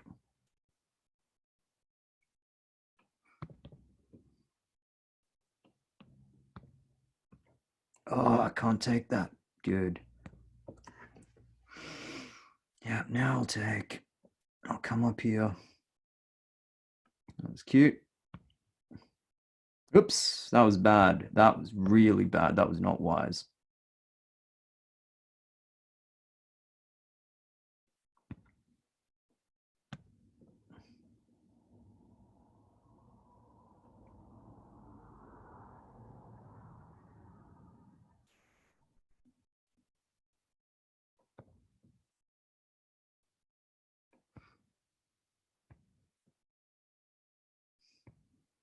That was all right. Looks like you got me pretty good.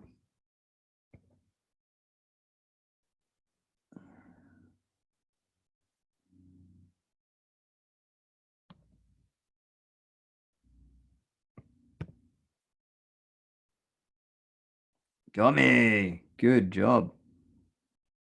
Yeah. So usually when you're in like when you oh he doesn't want okay. All right. I'll offer it to him. This is the decider.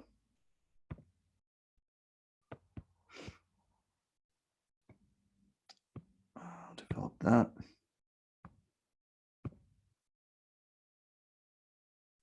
And then I put that guy down there. Take that if he wants to take it. Get rid of this guy. This queen. It's just bugging me. Check. All right. I'm going to castle. He's going to take that knight. It's okay. It's not the end of the world. All right. Threaten mate. And he wanted to take the knight. Sorry, buddy. 2-1. Checkmate. All right. Cool. All right. So we're back into it. We go back to sharing the screen. So we know where I was at. We were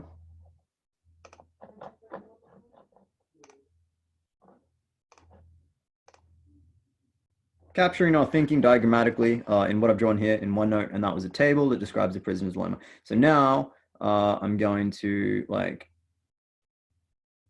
go back to the draft, and what's going on in the draft. So draft one.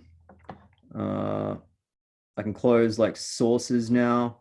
So I'm just like closing my sources, which you probably can't see right now, but like all these tabs I have open, so I can just keep all of my what I'm working on organized. Okay, so we can summarize, yeah, you know, like why we can summarize, you know, like you can capture the idea of the prisoner's dilemma by considering the following matrix. Okay, and yeah, and now what I'm going to do is I'm going to go matrix, as in I've just put a matrix in here, and I'll highlight it to show that it has to go. All right, then I'll go to the left, and let's just say that the matrix was in there. All right, and we'll start explaining it. All right, so actually might be easier to include the matrix. So I'm going to go back to OneNote, and I'm going to plonk the matrix in there, just to make writing easier. Okay, so all I did was I just like did this little screenshot, and you know, this is just a draft, so obviously we're going to make the matrix appear better than this. We're going to do it up and jazz it up in some application, some software, and now we can go on explaining ourselves and arguing. So we're just going to say, you know, like each letter represents a possible, future world or future outcome. Okay, and like the numbers represent our preferences ranked in ascending order. Okay, so from like highest to lowest, preferences ranked from like most preferred to least preferred. So most preferred being 1, least preferred being 4. Okay, so C is the outcome we most prefer, and 2 is the outcome we'd prefer next, yada, yada, yada, and 4 is the least preferred outcome. Okay, so what we're going to do now is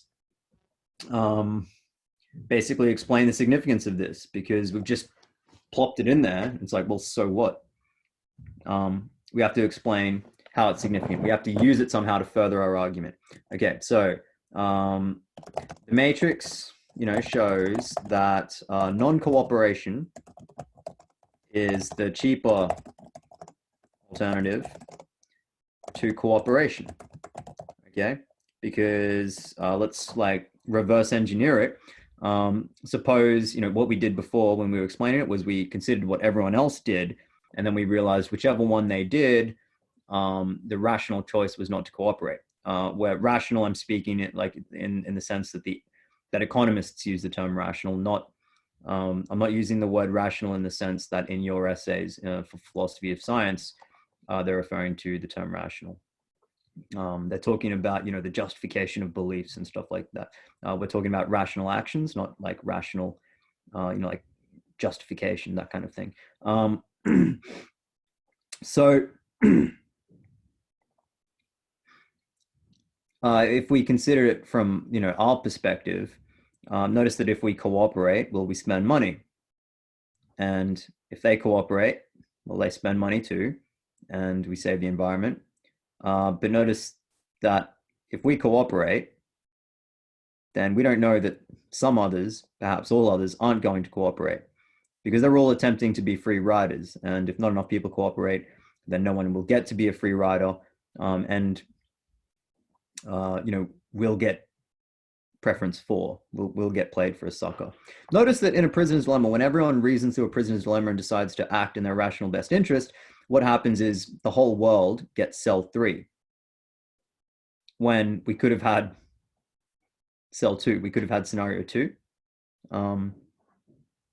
Yeah, if everyone cooperated, we get scenario 2, but everyone won't cooperate, and the whole world ends up in cell 3. So it's very counterintuitive, but yeah, this seems to happen.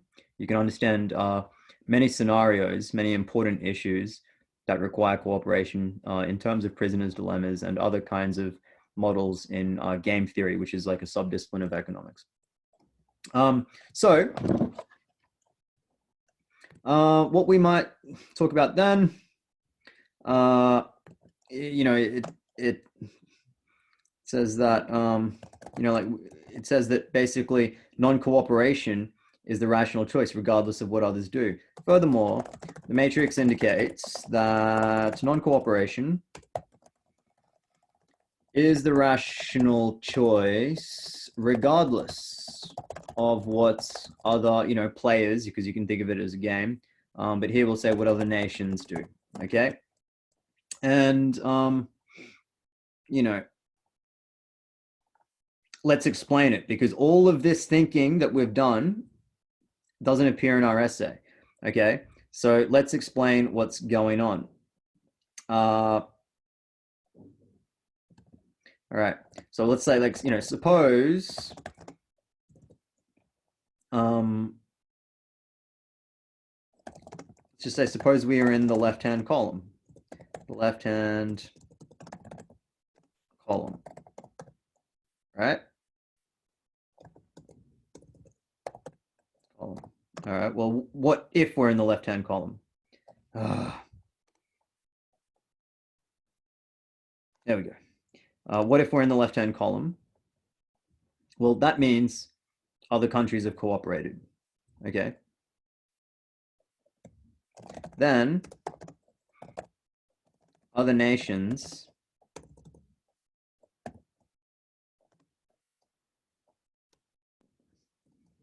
left-hand column, that is other nations cooperate. Okay, then we can cooperate, but now, look, I'm going to speak really simply because it's first draft. I'm going to polish it later. I'm just trying to capture my thinking. Okay. Then we can cooperate, but we'd be paying money for something that we could get for free. You see?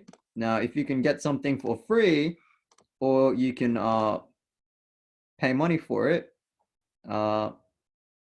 then you would choose to get it for free. Okay, we would pay money for something. Well, I'll just say like environmental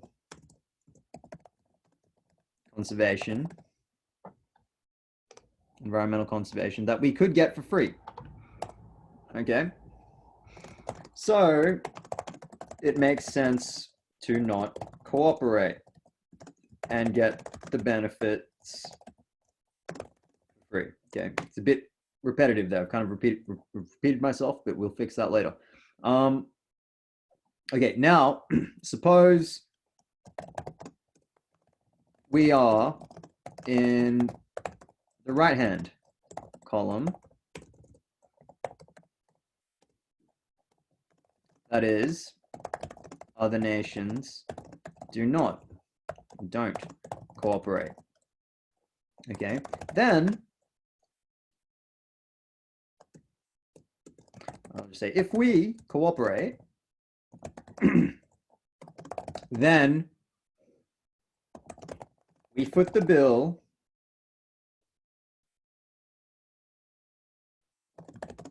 and still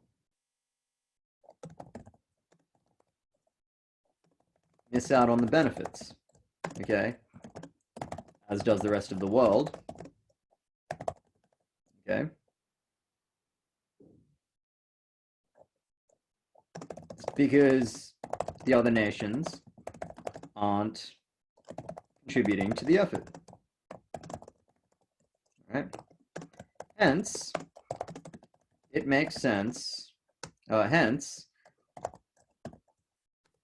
it is rational, well, let's say hence, the rational choice is that we don't cooperate.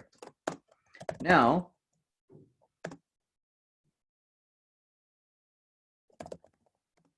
every world leader is in the same situation as we are, and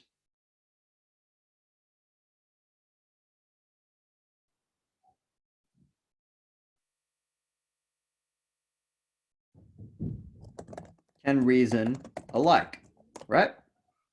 Okay, because you see here on the left-hand column it says us, but they're also looking at the situation like this as well. They have economists that advise them too, and they say they'll just go through everything we did. So I won't repeat it, but they're going to come to the same conclusion. Okay, so now every world leader is in the same situation as we are and can reason alike. All right.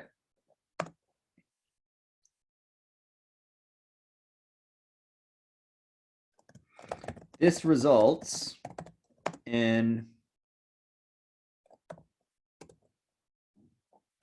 most, if not all, world leaders. And for consistency, I'm going to have to go through and I'm going to have to decide whether I'm going to say world leaders or nations. So that's all for draft polishing. Okay, this results in most, if not all, world leaders opting for non-cooperation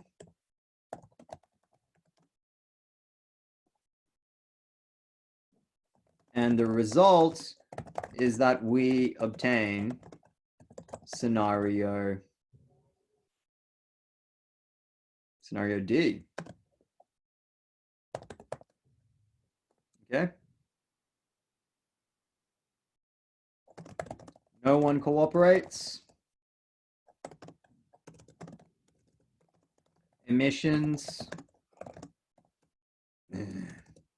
Greenhouse gas emissions exceed the threshold. And catastrophe ensues. Insert zombies into the story here. Okay, now,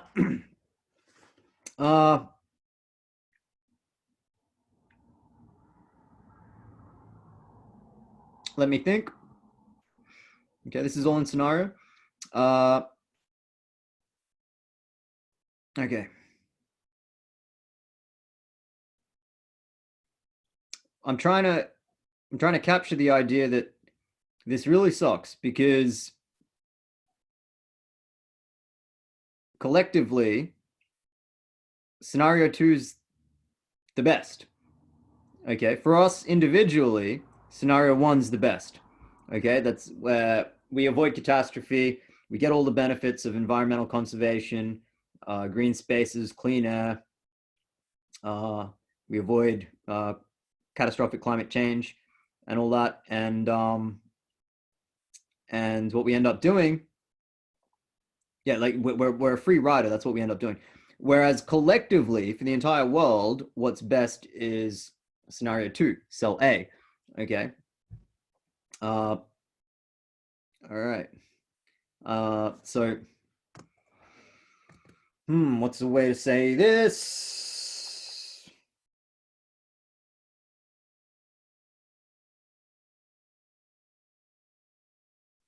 I'll say, like, like this occurs even though collectively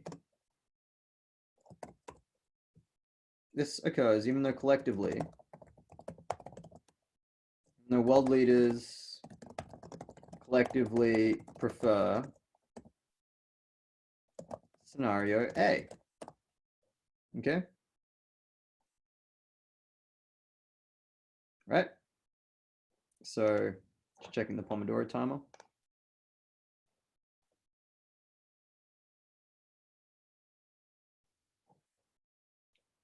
Oh, I did exactly what I told you guys not to do, not to hit reset. Okay. So Pomodoro is on. This occurs even though world leaders collectively prefer scenario A. And see, I'm not good with tech.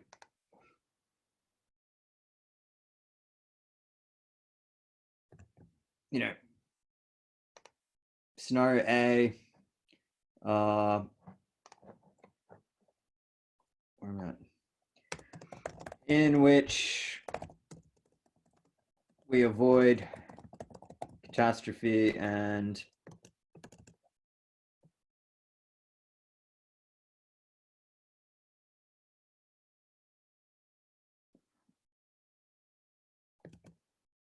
I don't know, and all are better off. Okay. Right. So that really captures everything we wanted to argue in paragraph 1. Okay. So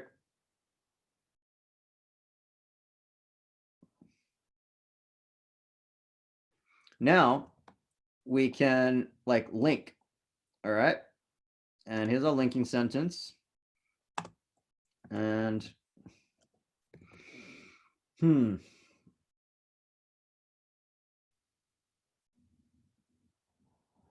it doesn't have to be one sentence. We can say, hence,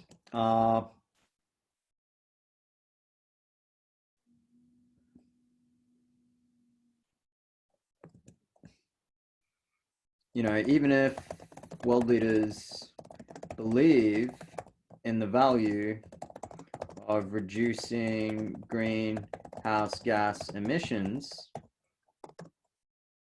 it does not necessarily follow that they will reduce them voluntarily.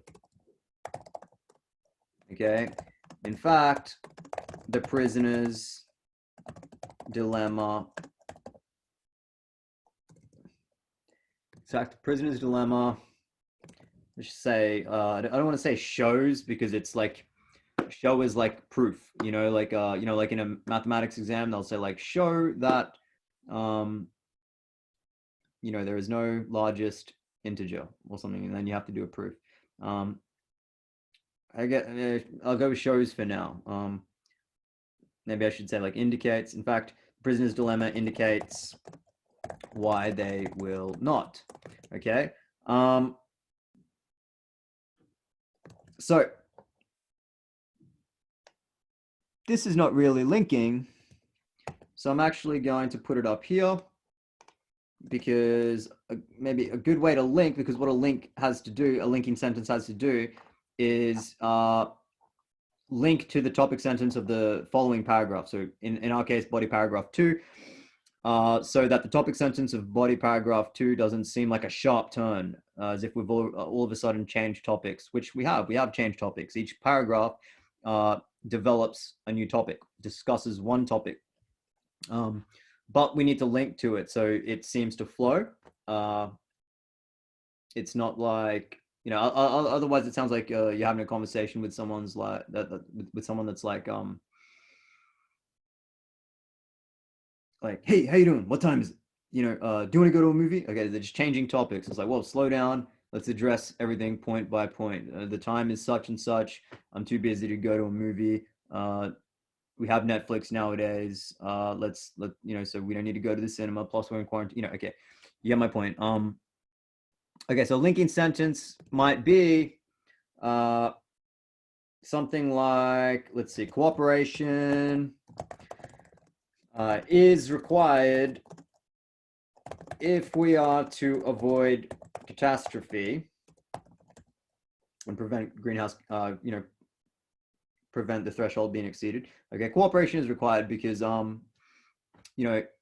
if just one country decides to meet its targets, we're still going to exceed the threshold, right? So we need sort of like global cooperation, especially from all the big players, like at least. So cooperation is required if we are to avoid catastrophe. So we should consistently misspell catastrophe if we are to avoid catastrophe. So we should escape the prisoner's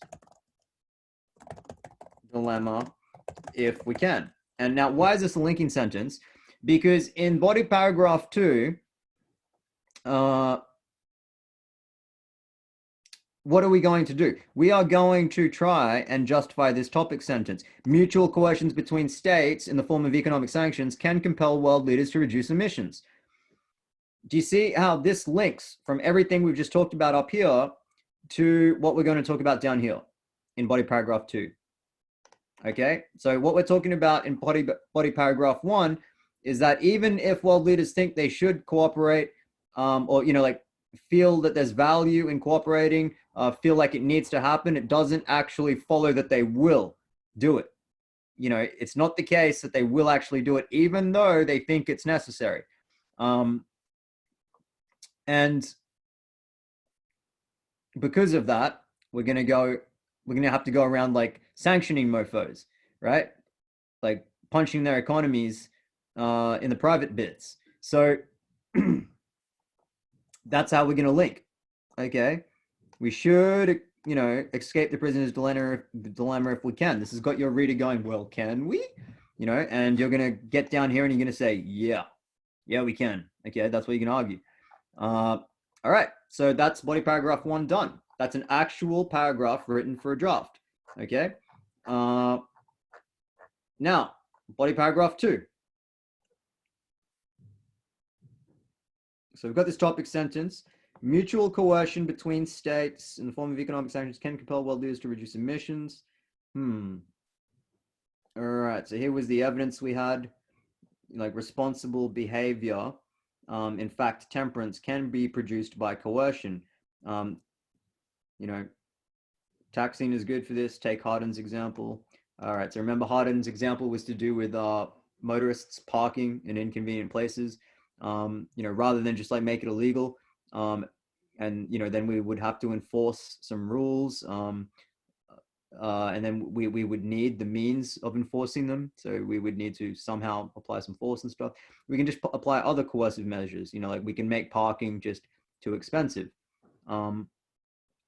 Okay, so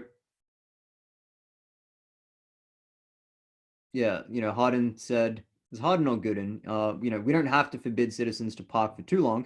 We just have to make it too expensive. Okay, we don't offer the motorists complete prohibition. So we don't make it completely against the rules. We just like bias the options for them. Okay, so I know that came from, I'm not sure whether it came from Hardin or Gooden, but it came from source one. So what I do is I'm going to share, I'm going to stop sharing that screen and I'm going to share my research folder. Where's my research folder? Where are you? Who are you? I'm Batman. There you are. Research folder. Okay. So here's my research folder, and yeah, there's source one. So I open source one, and I share it.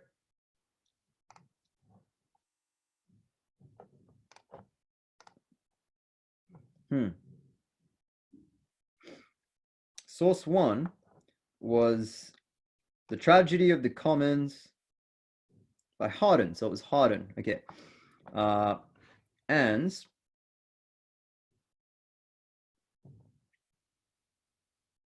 all right, now I know where that came from. Yeah. And you can tell that it's been a long day because I think in the actual thing it mentions Hardin. It's like Hardin says that blah blah blah. So I didn't need to do that. Let's go back to the essay draft. Okay, if ever I say essay template, I mean draft now. I might actually mean template, but it'll be clear from context. So where were we? Okay. So now, notice that with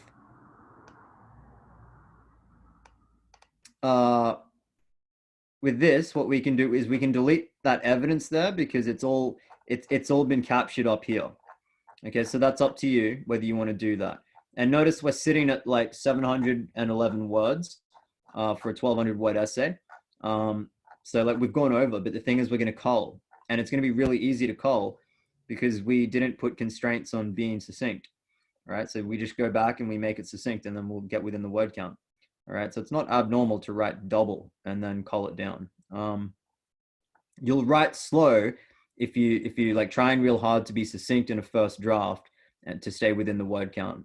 Just write naturally, and go over and then just cull stuff. You'll get rid of entire paragraphs worth of stuff. And then like a lot of this here is going to go anyway. A lot of this is going to get replaced.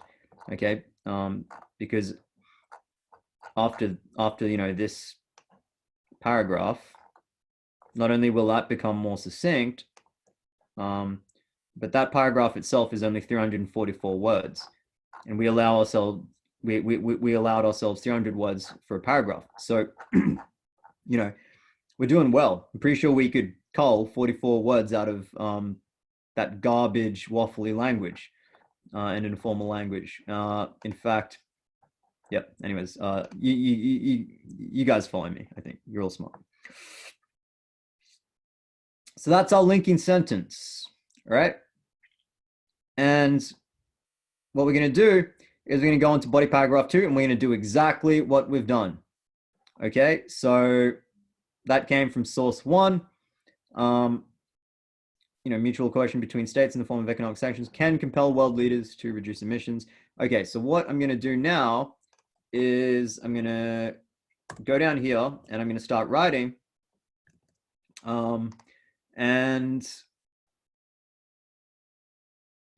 what am I arguing here? That sanctions are going to help us get out. Okay. All right. So, if world leaders know, okay, that they're going to get sanctioned, like it's not the cheap option anymore. Remember, so we have to apply these economic sanctions to make non-cooperation the expensive thing, all right, rather than the cheap thing. Because at the moment, non-cooperation is cheap, polluting, polluting, which is non-cooperation, that's cheap, whereas like curbing your emissions is what's expensive.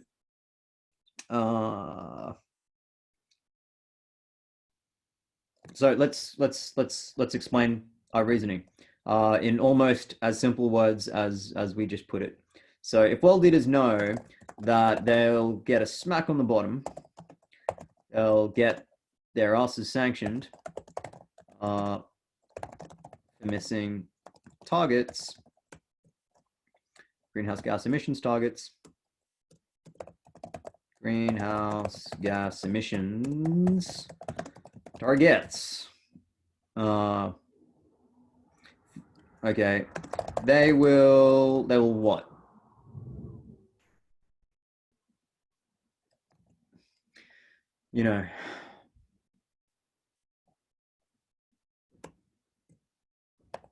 Let's just say they're likely to perceive the option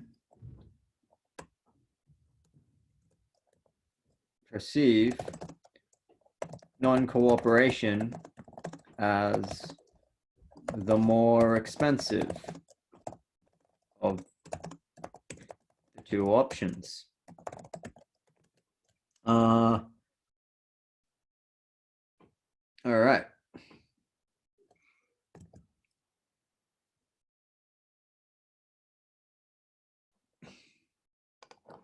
Let's do this. If all leaders know that they'll get sanctioned for missing greenhouse gas emissions targets, the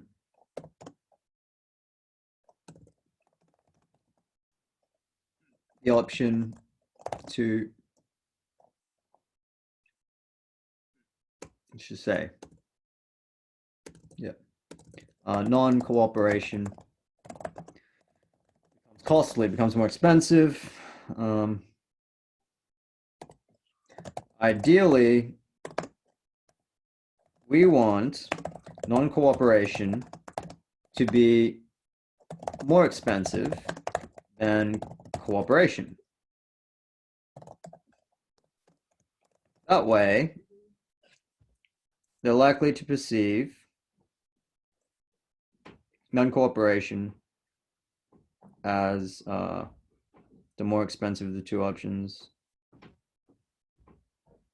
And say, the more expensive.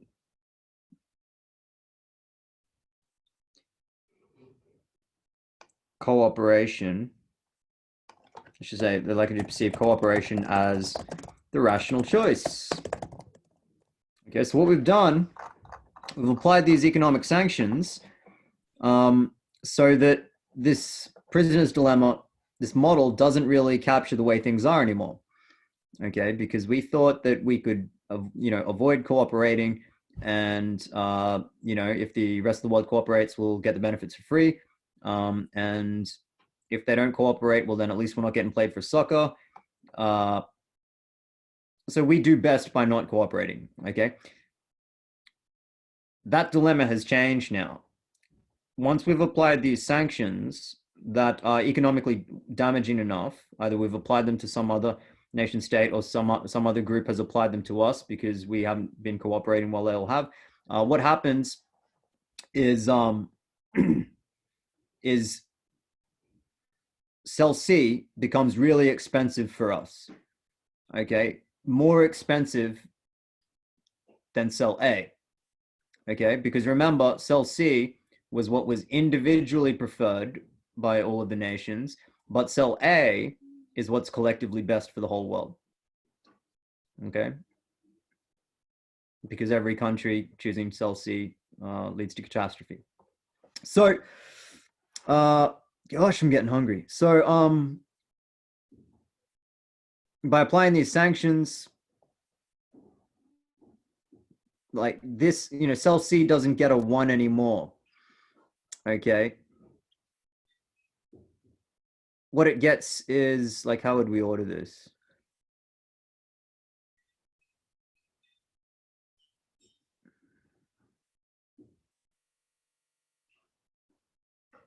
You know, if we didn't cooperate and they all do, we're actually paying more money.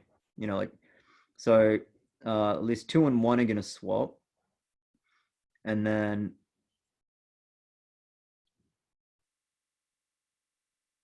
3 and 4, if they don't cooperate and we don't cooperate,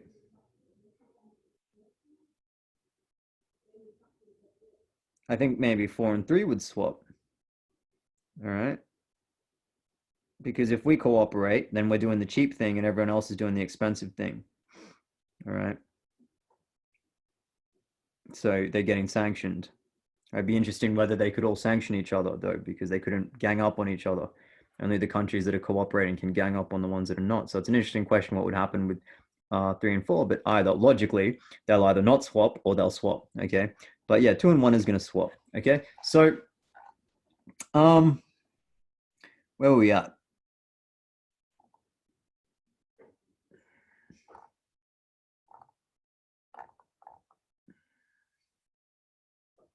So we should escape the prisoner's dilemma if we can. All right, that was a linking sentence. Yeah, here we are. All right.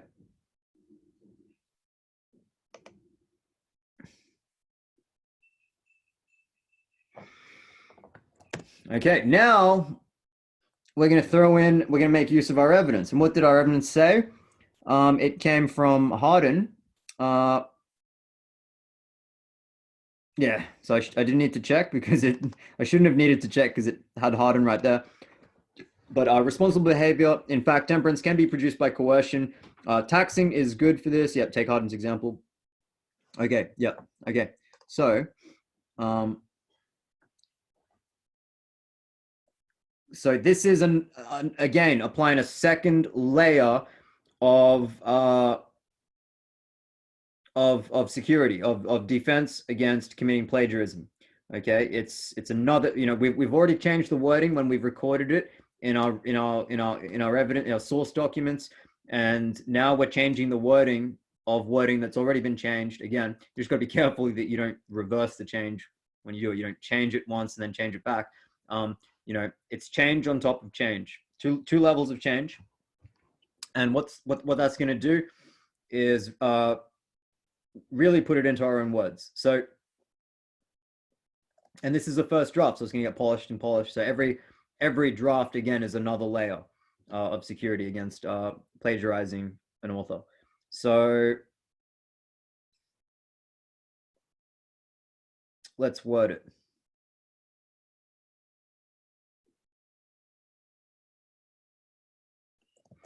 Coercion can produce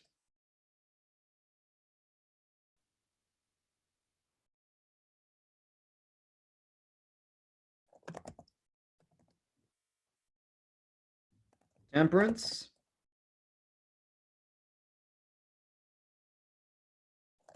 and responsible behavior. So coercion can produce temperance and responsible behavior.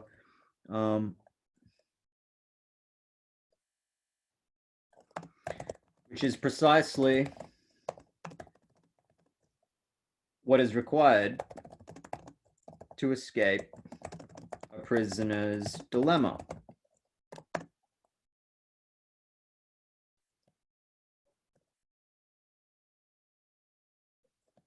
The requirement, wait.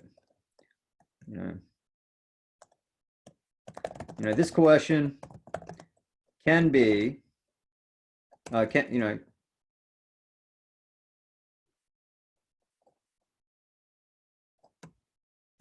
let's just say this kind of coercion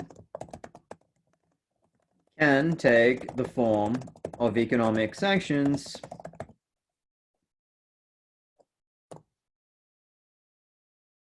right? And what we need to do is this. Let's copy that. And put it there. Okay. Now this kind of coercion can take the form of economic sanctions. All right. And now we say Harden employs an example about parking, about citizens parking their vehicles for too long. Let's just leave it there, for too long. In order, I'll just say in order to deter motorists from parking for too long, we need not prohibit them parking for too long. We don't have to make it illegal for them to prohibit them parking too long, right? We just have to make it too expensive, okay?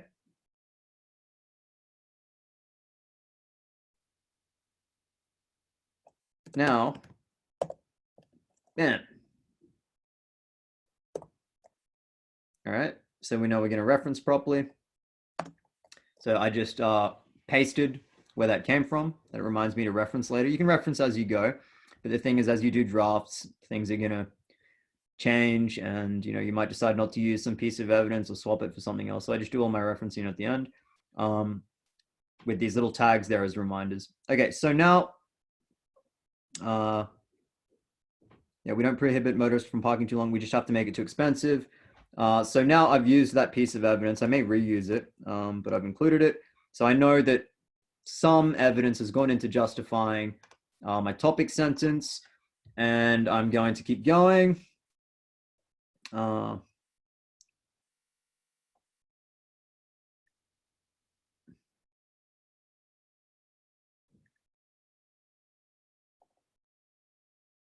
right, so,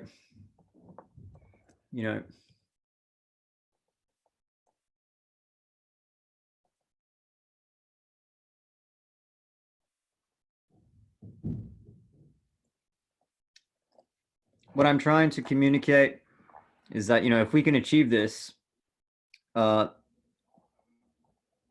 we could end up in world A. All right. Let's see how long this is. So that's 128 words. And it kind of seems like we're done. It's kind of a question can take the form. Oh, there's the Pomodoro break.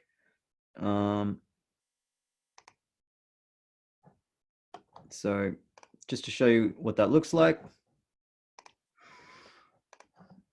So a really uncomfortable beat goes off. You probably can't hear it on your end, but it's nasty, like the sound of a default alarm on a cheap phone.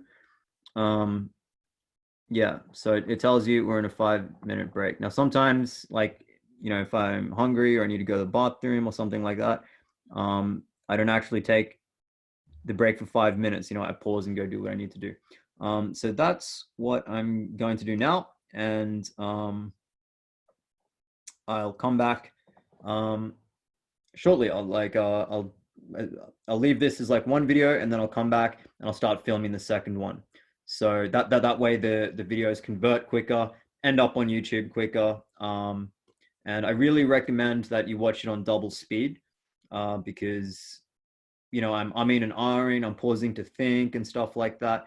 And you really you don't have to be along the ride for that thinking. You just have to like sort of just see it take place and see what it results in. Okay, so yeah, watch it on double speed and slow down when you need to. Okay, so I'm going to stop sharing. All right, I'm going to have a little something to eat because I'm like super hungry. And I'll stop recording and upload, and I'll come back as soon as I'm done and play that break out, and then play the next Pomodoro and keep going on. Just to show you where we're at before we go. What was I going to share? I was going to show the draft. Okay, if you just have a look at this, notice that if we delete like this stuff, okay, and all of this like template-y stuff, we've got like 2 paragraphs pretty much done. You just need to like put in a sentence or two for paragraph 2 and write a linking sentence. Okay. Then we just got to do 2 more paragraphs. So like this paragraph and the objection. And then you're going to see the part where the introduction and the conclusion write themselves. And we're going to have a garbage first draft. And then maybe I'll do a video after that where I polish and polish. But rather than do it, I'll probably make one where I explain what to do, and then come back to this and do an example like of polishing, just like I did with essay writing. I made a video just on essay writing, philosophical essay writing, and then I started making a video on an example where I actually write an essay. So I'll do a similar thing. I'll make a video on how to polish an essay, and I'll say we've got some essay here, and tell you what to look for. All right. And then what I'll do is I'll come back to like the first or the second draft and actually apply what I showed you in the general video. Cool. All right. So I hope this was helpful. Billy loves all of you. And yeah, see you soon.